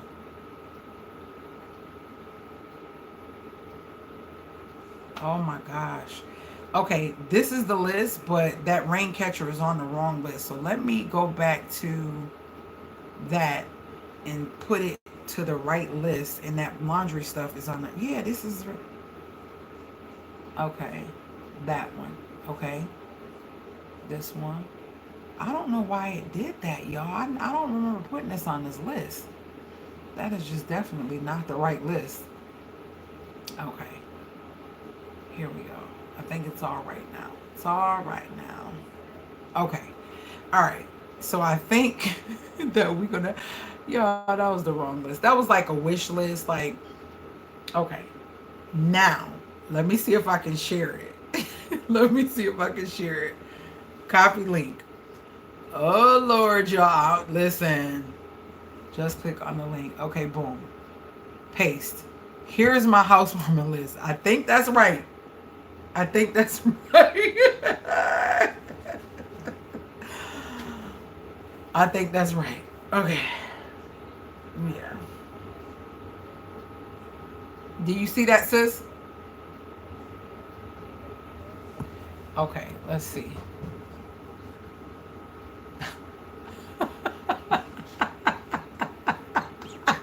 I can't with you. I can't. And then she come on, coffee pot or something black was the first thing on the list. But yeah, anything you do is greatly appreciated. I really appreciate you. I really tried to create this list. These are things that I'm definitely going to use, that I do need to, like, not need, let me not say that, that I do want, that I will use. Like, they're not going to just be things that you're just getting. You're going to see me using these things. I have changed so much and did so much in here, but I need y'all to just deselect your notifications and reselect them, because when you deselect and reselect, it's going to regenerate YouTube, because YouTube sucks when it comes to notifications.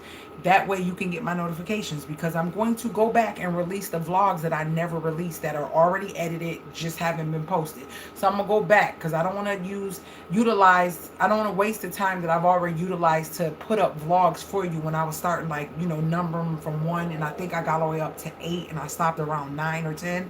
I'm going to go back and put those vlogs out. Once I'm done, y'all will know, because I'll go live to say, hey, that's it for those numbers. And I'll probably start somewhere else, because y'all remember I lost a lot of footage, so it messed up. And I still got that little SD card sitting in a little bag. I haven't sent it off to see if they can help me, because I just really I wasn't ready to process that, or them telling me that they couldn't. So okay, now it's there, the second or third item. Okay, good. Okay, so that's my housewarming list, and that should be the right one. That shouldn't be there should be nothing weird or crazy going on in this list. Well, it wasn't weird or crazy. It's just let me see. Oh no, that other one shouldn't be on there. Hold on. Is that item not available anymore? I don't know. We'll see. We'll see. I'm trying to see. Whichever one gets purchased first, the other one I'm not gonna keep. So yeah.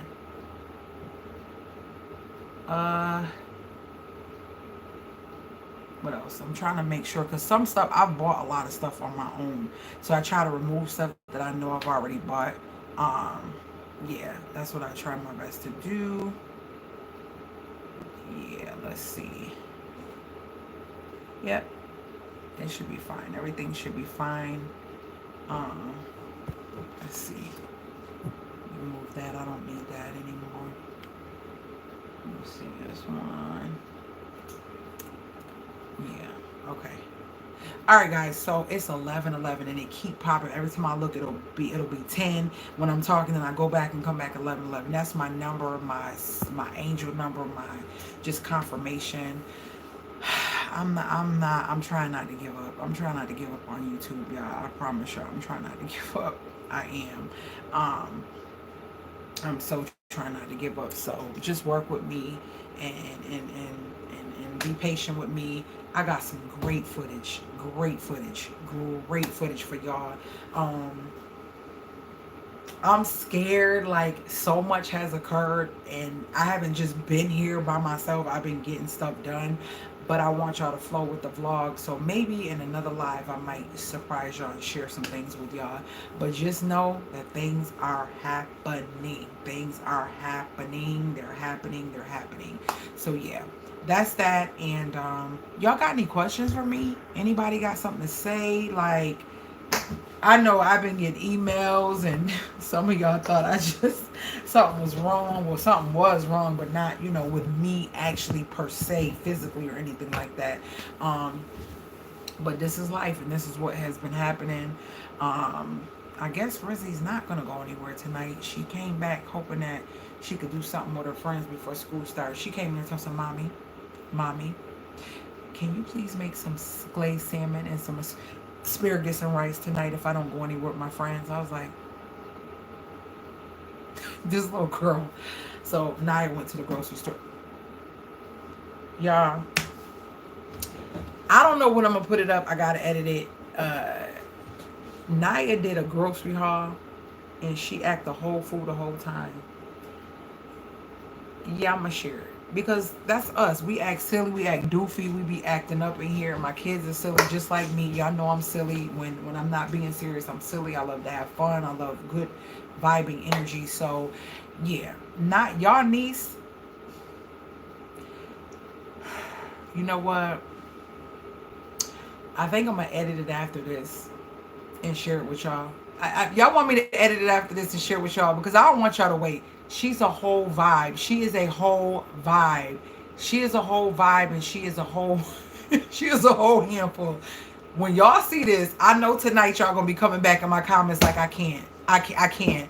I absolutely cannot. I said, girl, Tim said, no, I want to do the haul. I said, okay, you can do it. You can do it. But you're gonna put it on your channel. I said, yeah, I'll put it on my channel, but what? Tim said, come on, let's go, Mom. Tim just set the camera up. Y'all, all I'm gonna say is your niece is a whole vibe, a whole situation. She's just a whole bunch, a lot of. I'm going to, once I get off here with y'all, I want to put my watermark on it. And I'm going, because you just never know. I want to put my watermark on it. And I'm going to share it with y'all tonight. It's going to be up way before midnight. So just be looking for it. Y'all niece is a whole mess. And please share it, share it, share it. This is us. This is Teresa and Tam, Christine, Wendy. Y'all already know. Y'all already know. That's all I'm gonna say is y'all already know. Y'all already know she's a whole messy mess when she wants to be. Okay? What y'all say? Share it because I can only girl Teresa. Ditto to the she was acting a fool. Take your time I'm not going anywhere. I said life has been life and girl. We rocking with you. Oh, thank you so much, Tam. Okay. Look. This is funny, right? Like, I wish. You know what? I know what I'm going to do. Forget all that. Y'all, this is what I'm going to do. I'm getting off this live. I'm going to premiere it because I want to be watching it when y'all watch it and talk to y'all. So I'm going to get off now and I'm going to load it at 8 o'clock so I can be on with y'all watching it because it's going to take me a little minute probably because my phone been saying low space. I want to make sure I got space. I think it's about 5, 6. Is it? No, I don't know how many minutes. I can't even see because I'm on the phone. I'm going to load it, put my watermark on it. I ain't going to do nothing special to it. I'm just going to put my watermark on it and upload it. And upload it and then post it on YouTube. You know, put my little tags and stuff in it. That's what I'm going to do. And I'm going to come on a premiere. So we about to get off. I love y'all. Let me just say this. If you are rocking with me, I appreciate you. Y'all don't understand how much it means to be able to call y'all, text y'all, get to know y'all get to know me. I got a lot of big sisters. I'm y'all little sister, but I know y'all learn a lot from me. I learn from y'all as well. But if you are new to this channel, it's all love over here. No drama, no fake, no phony. If you want me to come on extra beat in the face with all these lashes and makeup and stuff on, you're not gonna get that. If you want me to come on sharing bags and shoes, you're not gonna get that. If you want me to come on here being extra about my life, you're not gonna get that. Now, you know how they say real recognize real. If that's what you came for, because life be life and you want somebody that can relate to hurt, pain, struggle, fear, and all of that stuff, because I've been doing this for a long time. And I know, God, you got to make something happen. I'm not trying to give up on YouTube, and I need y'all to put this out for me too. I'm not trying to give up on YouTube, but God, you got to make something happen because I don't want this to be for nothing. And I know it's not for nothing because I touch people in different ways with many videos, but can I get some coins for it like other people who are doing unnecessary stuff that don't help nobody? I have thousands of videos on this channel. So if you new and you rocking my content, I try to do content that will stay relevant for a long time and it's timeless. How to do certain things, how to save, those are videos that will always be relevant for somebody in their life, because it's times and journeys and lives, and everybody's in different levels and different times and learning things and wanting to know things at different times. I'm that girl. This is the channel. This is that channel. And if you know me, you know I am an interior designer, a true interior designer. I've been rocking I had my first client in 1998. Do you hear me? First client in 1998. I didn't have interest. I didn't have Pinterest. I was trying to say Instagram and Pinterest. I didn't have Pinterest. I haven't had Instagram. I didn't have TikTok. I was telling somebody about the story. I had my first apartment at 16. I was the youngest person in the building that I lived in New York, and everybody above me was in their 20s. I was in high school. Do you know they used to come to my apartment and show my apartment off to their friends when they were like 23, 24, 25 and above? I've been doing this for a long time. I don't copy nobody's style. I do my own thing. A lot of times I can explain it to you, but unless you have a vision, a true vision for design with true style that you were born with, it's not duplicated. Can't be. And you can see the difference, because I told y'all, and if you've been rocking with me, I was talking to my sister Tam the other day. I said, style doesn't change. When you are born with style, it doesn't change. See, you don't need to keep changing your house every month, every season. You don't do that, because the stuff that you buy is to what you like, to what's trending, and not to what everybody is doing. You get what I'm saying? And I know everybody don't have style. Let me just let you know. That's why you have people like me, that you call me and I come get it done for you and make it look like what you envision. I make your vision come true. That's what I do. I've been doing that. My first client, I'm talking like contracted LLC CPR Designs client, was 4,000 plus. My first client, her house was over 4,500 square feet. I was in fear. That was my first client stepping out on faith, literally saying, I'm making this a business because too many people are coming to me and I'm helping them create their homes in their spaces. And I made it a business. Where's my, I try to keep all of my I still have them as a reminder. I keep all of my cards, and I just was looking at them, sharing some cards. I keep this card, oh Lord, yeah, this is his prom picture, and his mom, when he passed, his mom made his prom picture out of his little cards that she gave out at the funeral. Because y'all see it. Old school.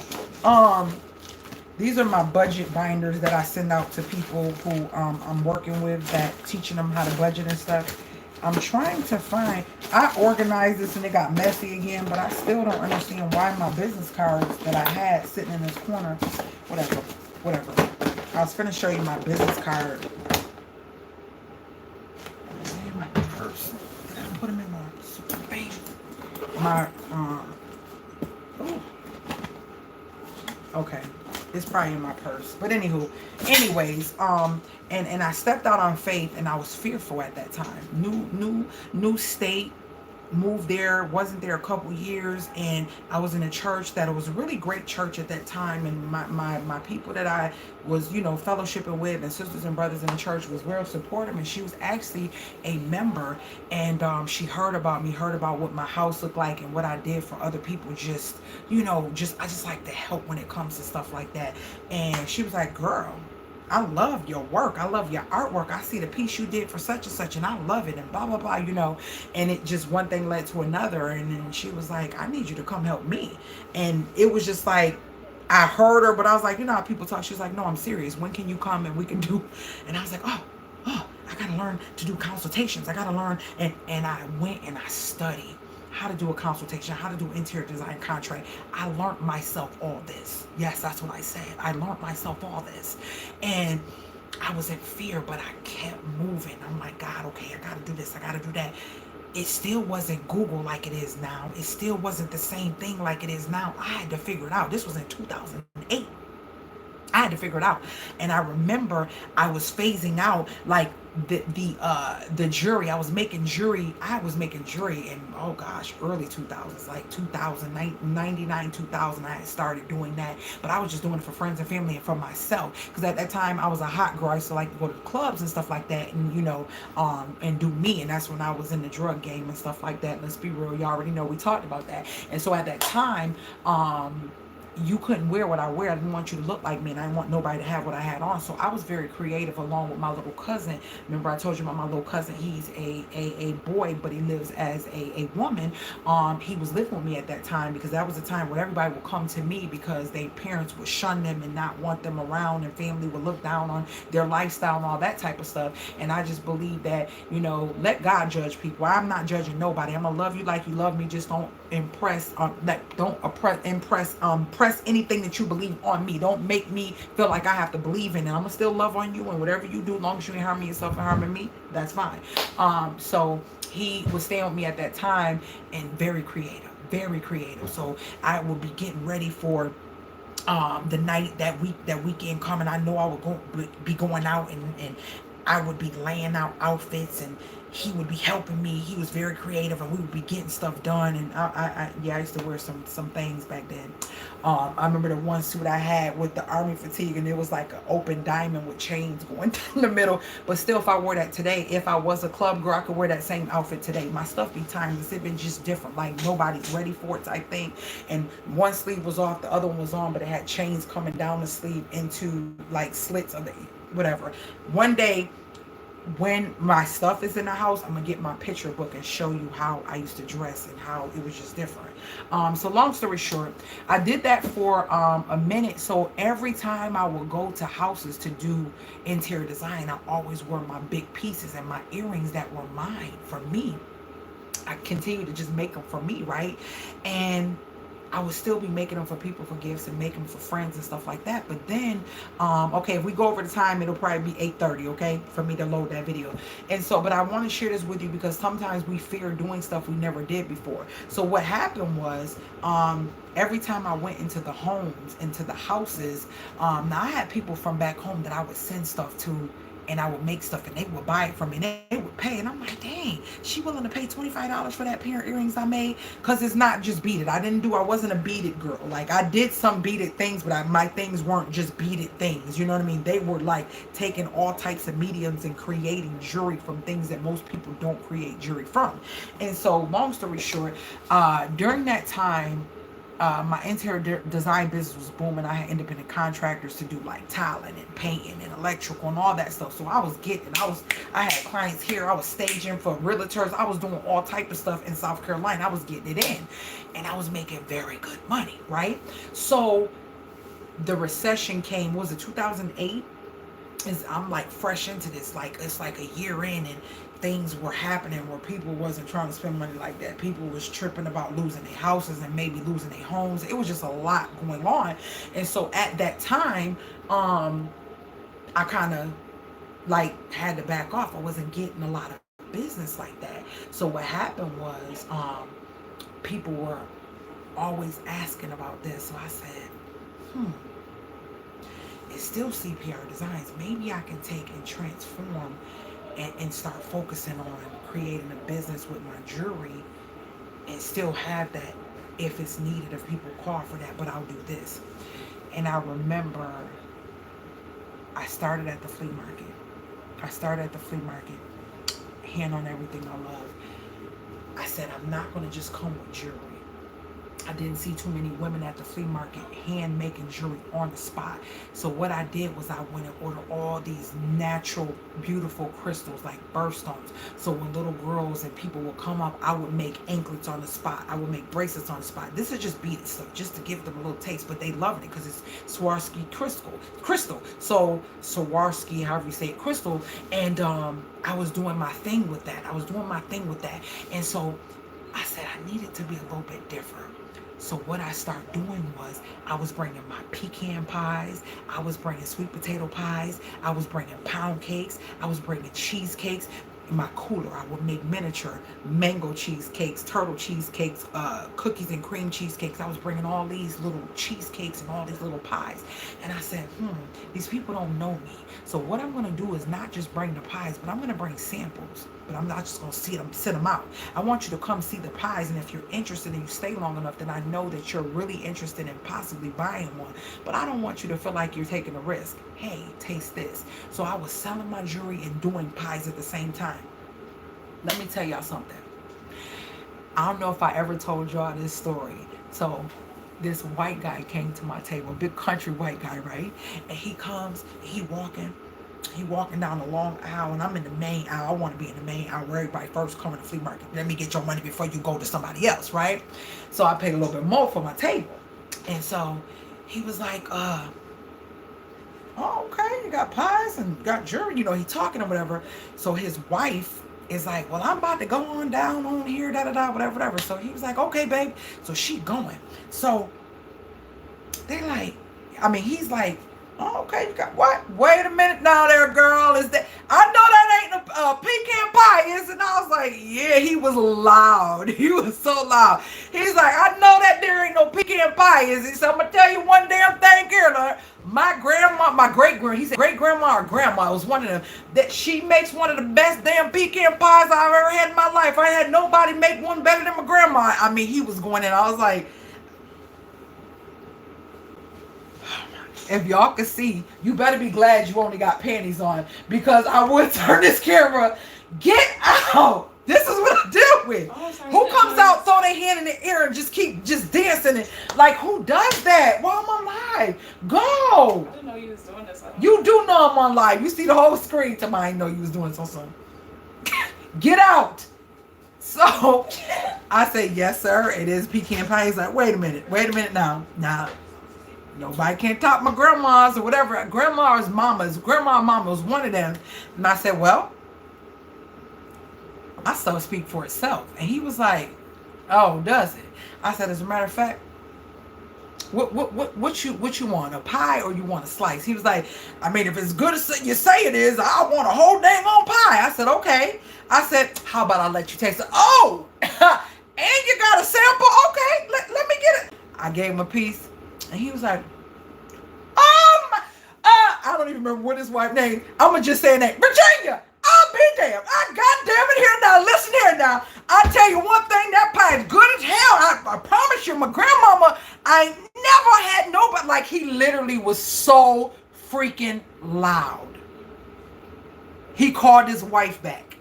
And she was like, what? He's like, come on, bring your ass on down here. Taste this goddamn golden pie here. I was like, I'm happy. I'm getting goosebumps. I was like, whoa. Mind you, this man gotta be like 6'5", almost 7. He's a big old beard, pot belly, but he just seemed like he's fun to be around, right?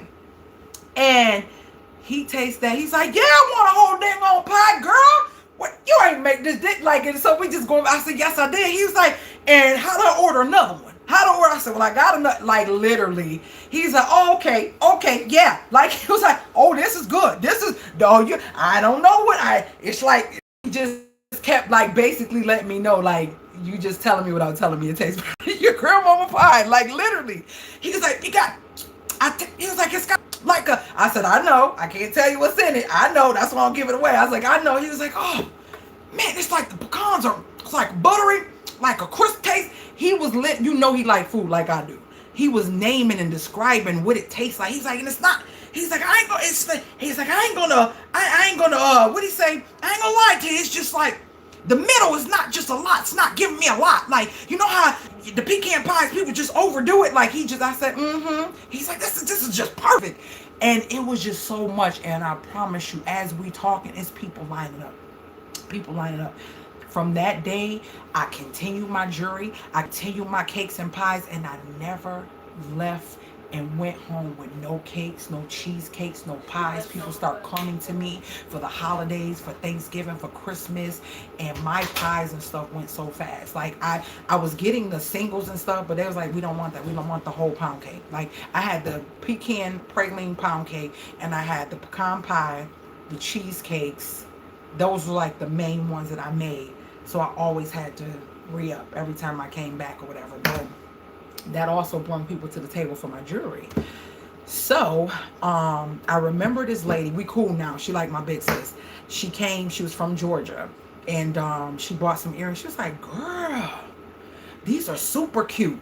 That's the first person I ever heard super cute. And I just texted her the other day. I was like, sis, I said, you've been saying super cute since I met you. And that was like in 08, 09. She was like, yes, that was my word. I remember. She's like, oh, that's super cute. And oh, she's so fly. She's so fly. Oh my gosh, she's just so fly. She just bought herself a motorcycle. Her daughter, she has one daughter. Her daughter grown, like in her 30s. She's a school teacher, but she's so fly. Her house is fly. She fly. Everything about her fly. I loved her whole aura when she came to my table. I just knew she would be somebody that I'll know forever. We'd just be that one of those, right? If you remember, I did a vlog some years ago. Do you remember when I said my friend bought a house, a fixer, what was like a fixer upper, and she paid, she had no mortgage, and I went and I sanded all her floors for her and redid her floors and did like a cherry wood stain on them and redid the floors. It was like around Valentine's Day. And then when I came home, my family, my husband and the kids had all these balloons and candy and chocolate because I wanted to stay with her for the weekend to help her move and get her into the house. That's the type of friend I am. She was by herself. I came, helped her move. Another friend came from another part of Georgia, and literally I sanded all her floors, all of them. She had 3 bedrooms, a dining room, a sitting room, and then a living room. I sanded all her floors, and I stained them and glossed them and polished them for her as her housewarming gift from me. But that's the type of friend I am. I guess I'd be expecting people to be like me, be a great friend, and everybody's just not that. But anyway, so I just want a friend like me. I wish I could have a friend just like me, because I know I'll be good. You know what I mean? Like a friend that is like me. Like I always say that because I go hard for my friends. Like I just do. So anywho, I remember getting a phone call from her because I gave her my number. She was like, are you here all the time? I said, well, I just started. She was like, girl, she's like, I done been to many flea markets, different places, Chicago, because she's from Chicago. She was like, but your piece is like, girl, like you had me broke. I was like, really? She was like, yes. And I think she spent like $100 that day. And let me tell you something. That kind of changed my life because I want to say months later, I got a phone call from her. And she said, hey, she was like, I noticed that you weren't at the at the market. I had gotten into a car accident and I was on bed rest. And so I couldn't do it. And so I told her about it. I said, yeah, I'm not out there like that. I can't really sit out there like that. I really need help to getting up and down and sizing and doing all that stuff I was doing. It would be a lot. And she was like, I understand. She was like, well, I didn't want to bother you, but I really wanted to know if you wanted to come to my birthday party. I think she was turning 40 at that. No, she wouldn't be turning. No, absolutely not 40. Or was it 50? Might have been 50 or 45 at that time. I don't remember. I know she's older than me. And that was years ago. And I think she was in her 40s, early 40s at that time. Yeah, and I was in my early 30s or something like that. So whatever. And I was like, oh my gosh, I would love it. She was like, it's going to be a lot of women. And I'm doing a belly dancing thing. And she was like, do you think that you can make belly jewelry? I never did that in my life. So I was presented with this years before all this belly stuff that they doing now. That was years ago. And I say, yeah, girl, I never did it, but I was about to find it out. You get what I'm saying? Sometimes God puts you in positions to learn things that you need to know because it's for such a time as this.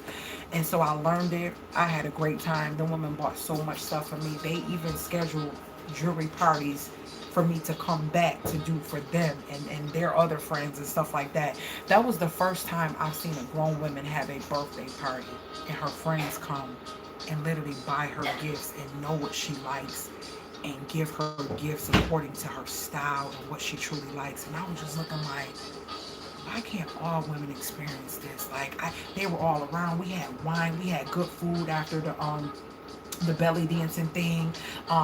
She was a 2-part. It was a belly dancing one day, then the next day it was a dinner, and the table was full of gifts, and they were just showering her. You know her heart is good and she's a good woman. And I was just like, I ain't never experienced nothing like this.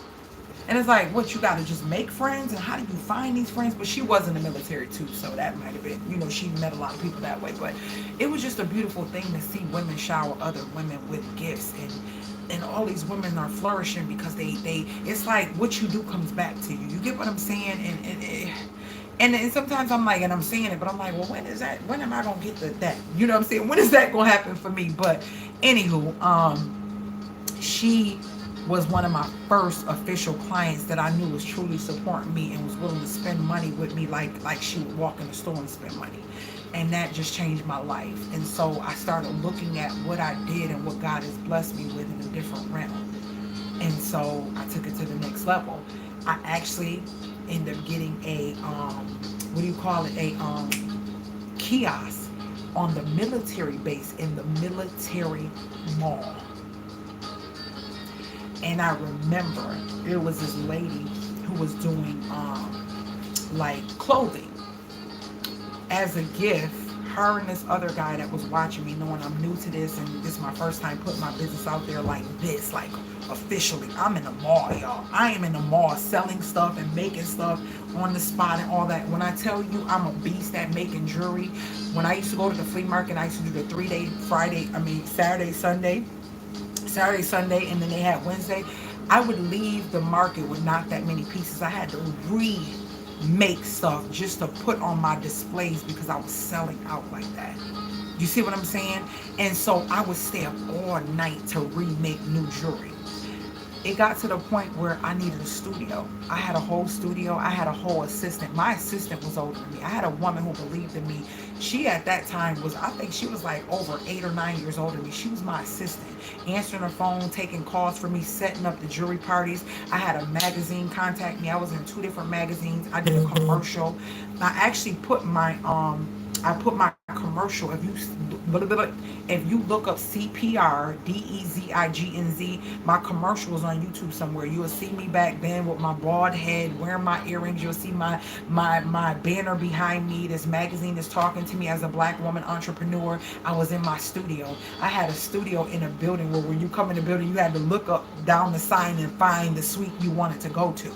I had that, y'all, off of stuff that God created in me. Not a working for nobody, not a someone showing me how to do it. Didn't know nothing. All of this was on fear. I was a single black woman who just came out of domestic violence situation, going into a marriage, coming to a new state. Like everything was just moving. I've done so many things in my life that I can share with people.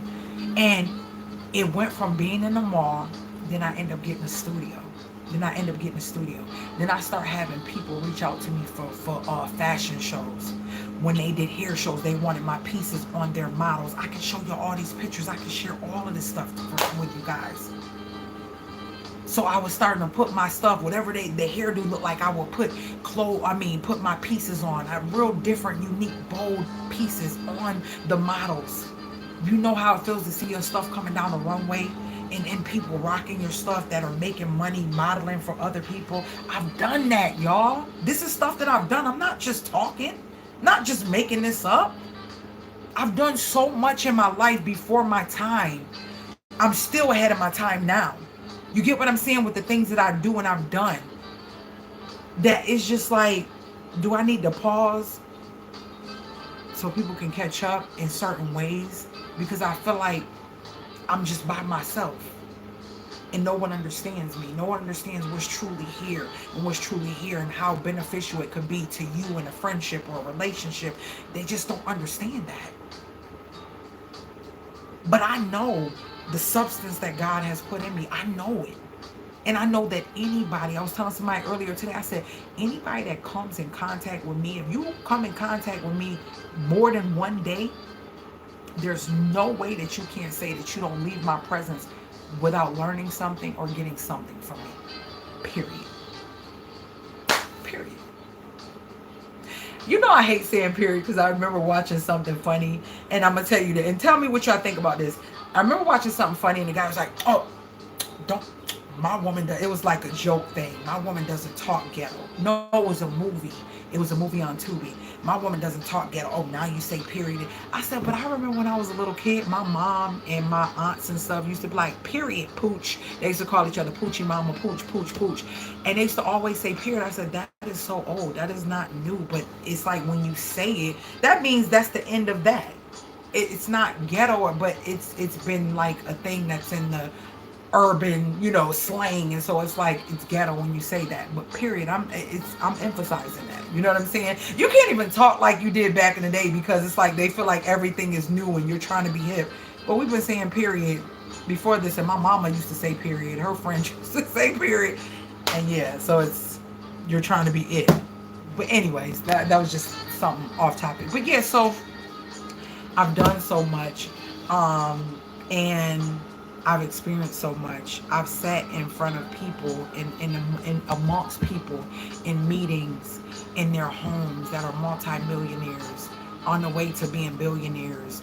And even from what I told you when I did life insurance, that was after that gap of life, not doing right with the economy and the recession and with all that stuff. So I was always trying to find the next thing to keep above water because I wanted to keep my creativity out there or something that I know can help people. And I became an agent way back then. And I came in blasting to the point where I was getting so many accolades and so many certificates and awards, to the point where my rewards was to sit in the presence of somebody who's where I'm trying to go. Going to have dinner with them and their wife, having to bring my husband along and him experiencing. We going in people's houses where they have full-blown arcade rooms. I'm talking bigger than my house in their basement. Sauna rooms bigger than my kitchen in their basement. Stuff like that. So I know what's possible. I know I felt it, I've seen, and I've experienced and tapped in the wisdom of people who have this. And not just African American, not just white, not just, you get what I'm saying, all types of people. I know what's possible. That's why I don't give up. And when I'm reading these books and I'm hearing the stories, like, y'all gotta read Ego is the Enemy. That's another book that I have. I'm almost done with that one. I'll read a couple at a time, and I'm trying not to do that. I'm trying to focus on one. But I'm going to get it right and tell y'all how I'm going to do that. Because I be reading one, I get bored. I'm like, let me read a little here. And I kind of bounce back. And I want to just go through a book. But anyway, so Ego is the Enemy is a very great book. That's on Amazon as well. Not sponsored. I hate that you got to say that. But y'all know with me, I'm going to tell y'all if it's something that they giving me. And usually I don't really share stuff like that. I get a lot of, I was telling a sis the other day, Pierre Cardin reached out to me several times to do these glasses. I haven't done it. I haven't, because I know I'm probably not going to wear them because I have prescriptions and my prescriptions are transitional and they turn into shades. So that's just showing you how real I am and how I ain't got time for the fluff. If it's really not going to benefit me, and I know I'm not going to buy no Pierre Cardin glasses, I'm not. So I'm really not going to share that with my people because I'm not going to buy them. I'm really going to share stuff that I know I want or I'm going to buy, and I feel is worth me spending my money on it, even if I didn't get it for free. But you see so many people promoting stuff because they get it for free. And y'all hear me say this all the time. I'm not going to do that because I don't know who's watching me, and I don't know how that last dime or last couple of dollars that I done made you get something that I knew I wouldn't buy would hurt you or affect you in the long run. And I don't want God to come back and get me because I manipulated you to buy something just so I can make a point. Not doing that. Absolutely not doing that. So anyways, back to what I was saying. So been through a lot of ups and downs, even with my fitness journey.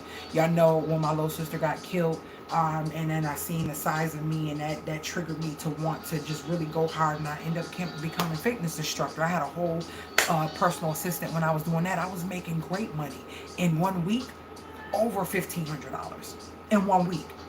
And that's a slow day. That's me not doing all my boot camps. Every city that I had to go to, 3 cities, Monday, Wednesday, Friday. Like, I've done so much. All of the businesses that I done, no blueprint, did not go to school for them. It was God-given, God-taught, self-taught, self-educated, you get what I'm saying? But people believed in me. And they got results. See, it's a difference. You got results. I helped you. I fixed something for you. I made life easier for you. And it is proven. The proof was in the pudding. You get what I'm saying? And I did that for a while. And at that time, that's when it was the shift with my ex-husband, and wanting him to get healthy, hoping it would help him to, be encouraged as well.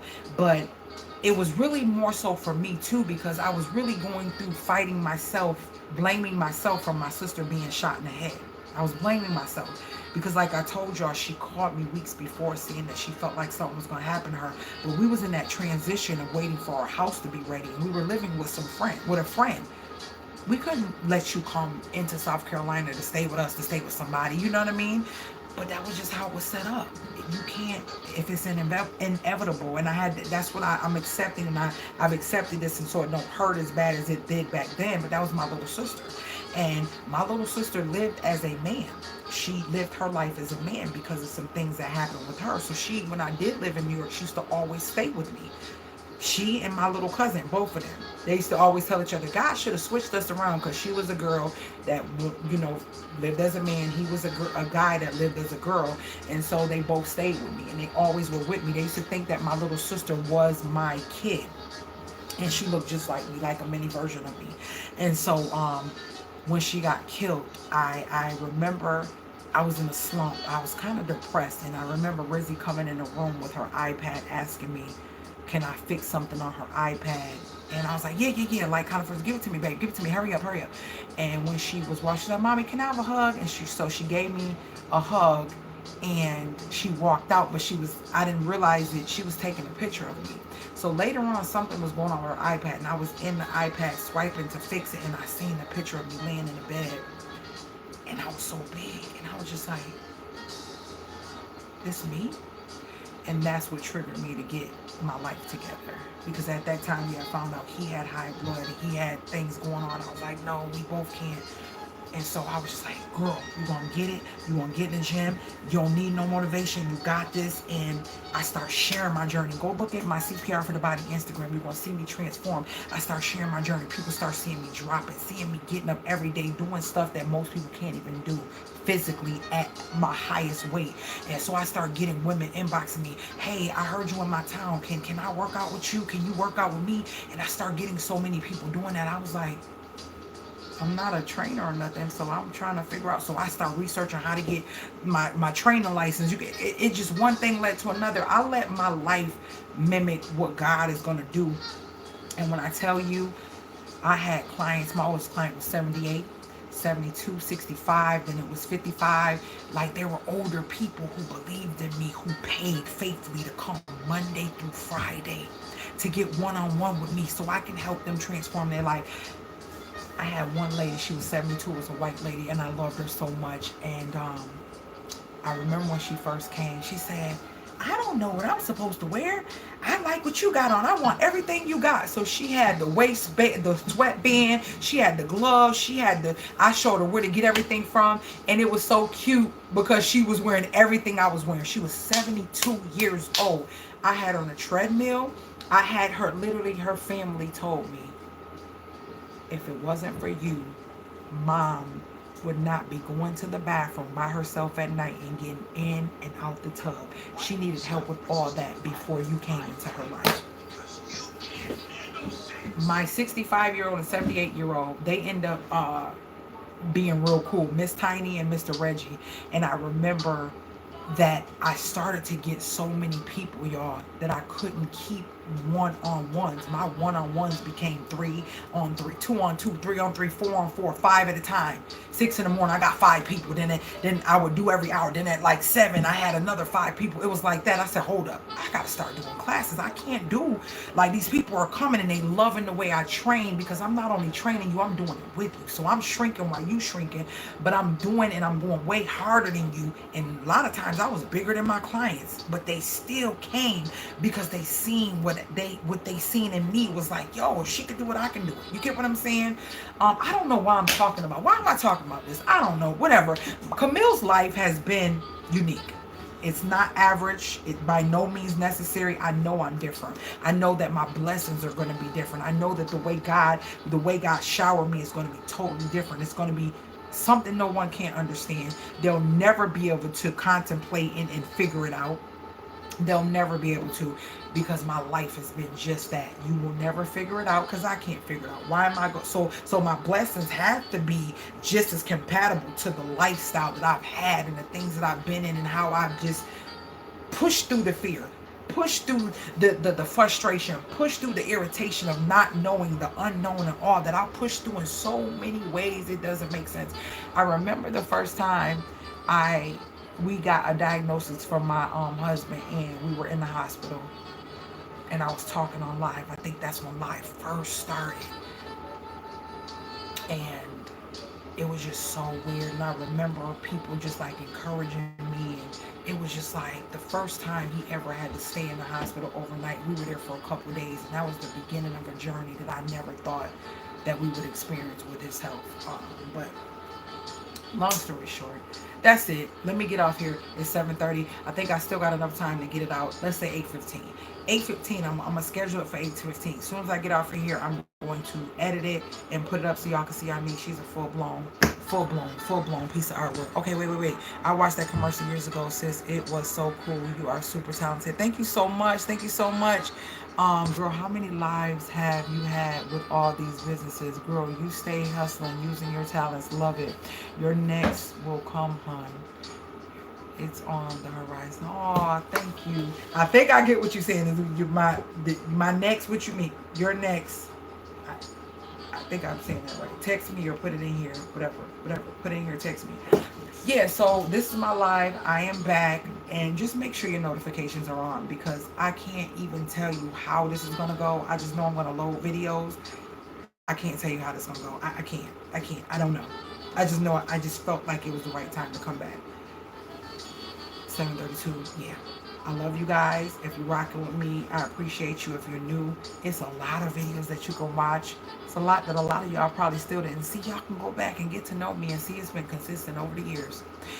And remember, when I say stick to the script, I have a whole new channel, the CPR Vibe. So what I think I'm going to try to do, I'm going to do lives here, but these are going to probably be more about the house, but over there it's going to be about life. So if you're not subscribed to the THE CPR VIBE, link should be below. If not, that's the channel. If you're not subscribed, go check that channel out, because I'm going to do these type of lives over there from now on, and talking about personal things. Me and I think they changed it where you could go live now. I thought I seen it look like I can go live on that channel. Me and Naya are going to do mother-daughter chats about real life stuff that we never shared with y'all, that we want to talk about, because it's very important. So yeah, love you guys, and I will see you guys at about 8:15 on the premiere. Share this channel. Help me get these views up. Help. If you can't do anything but do that, share the channel, please, and say something.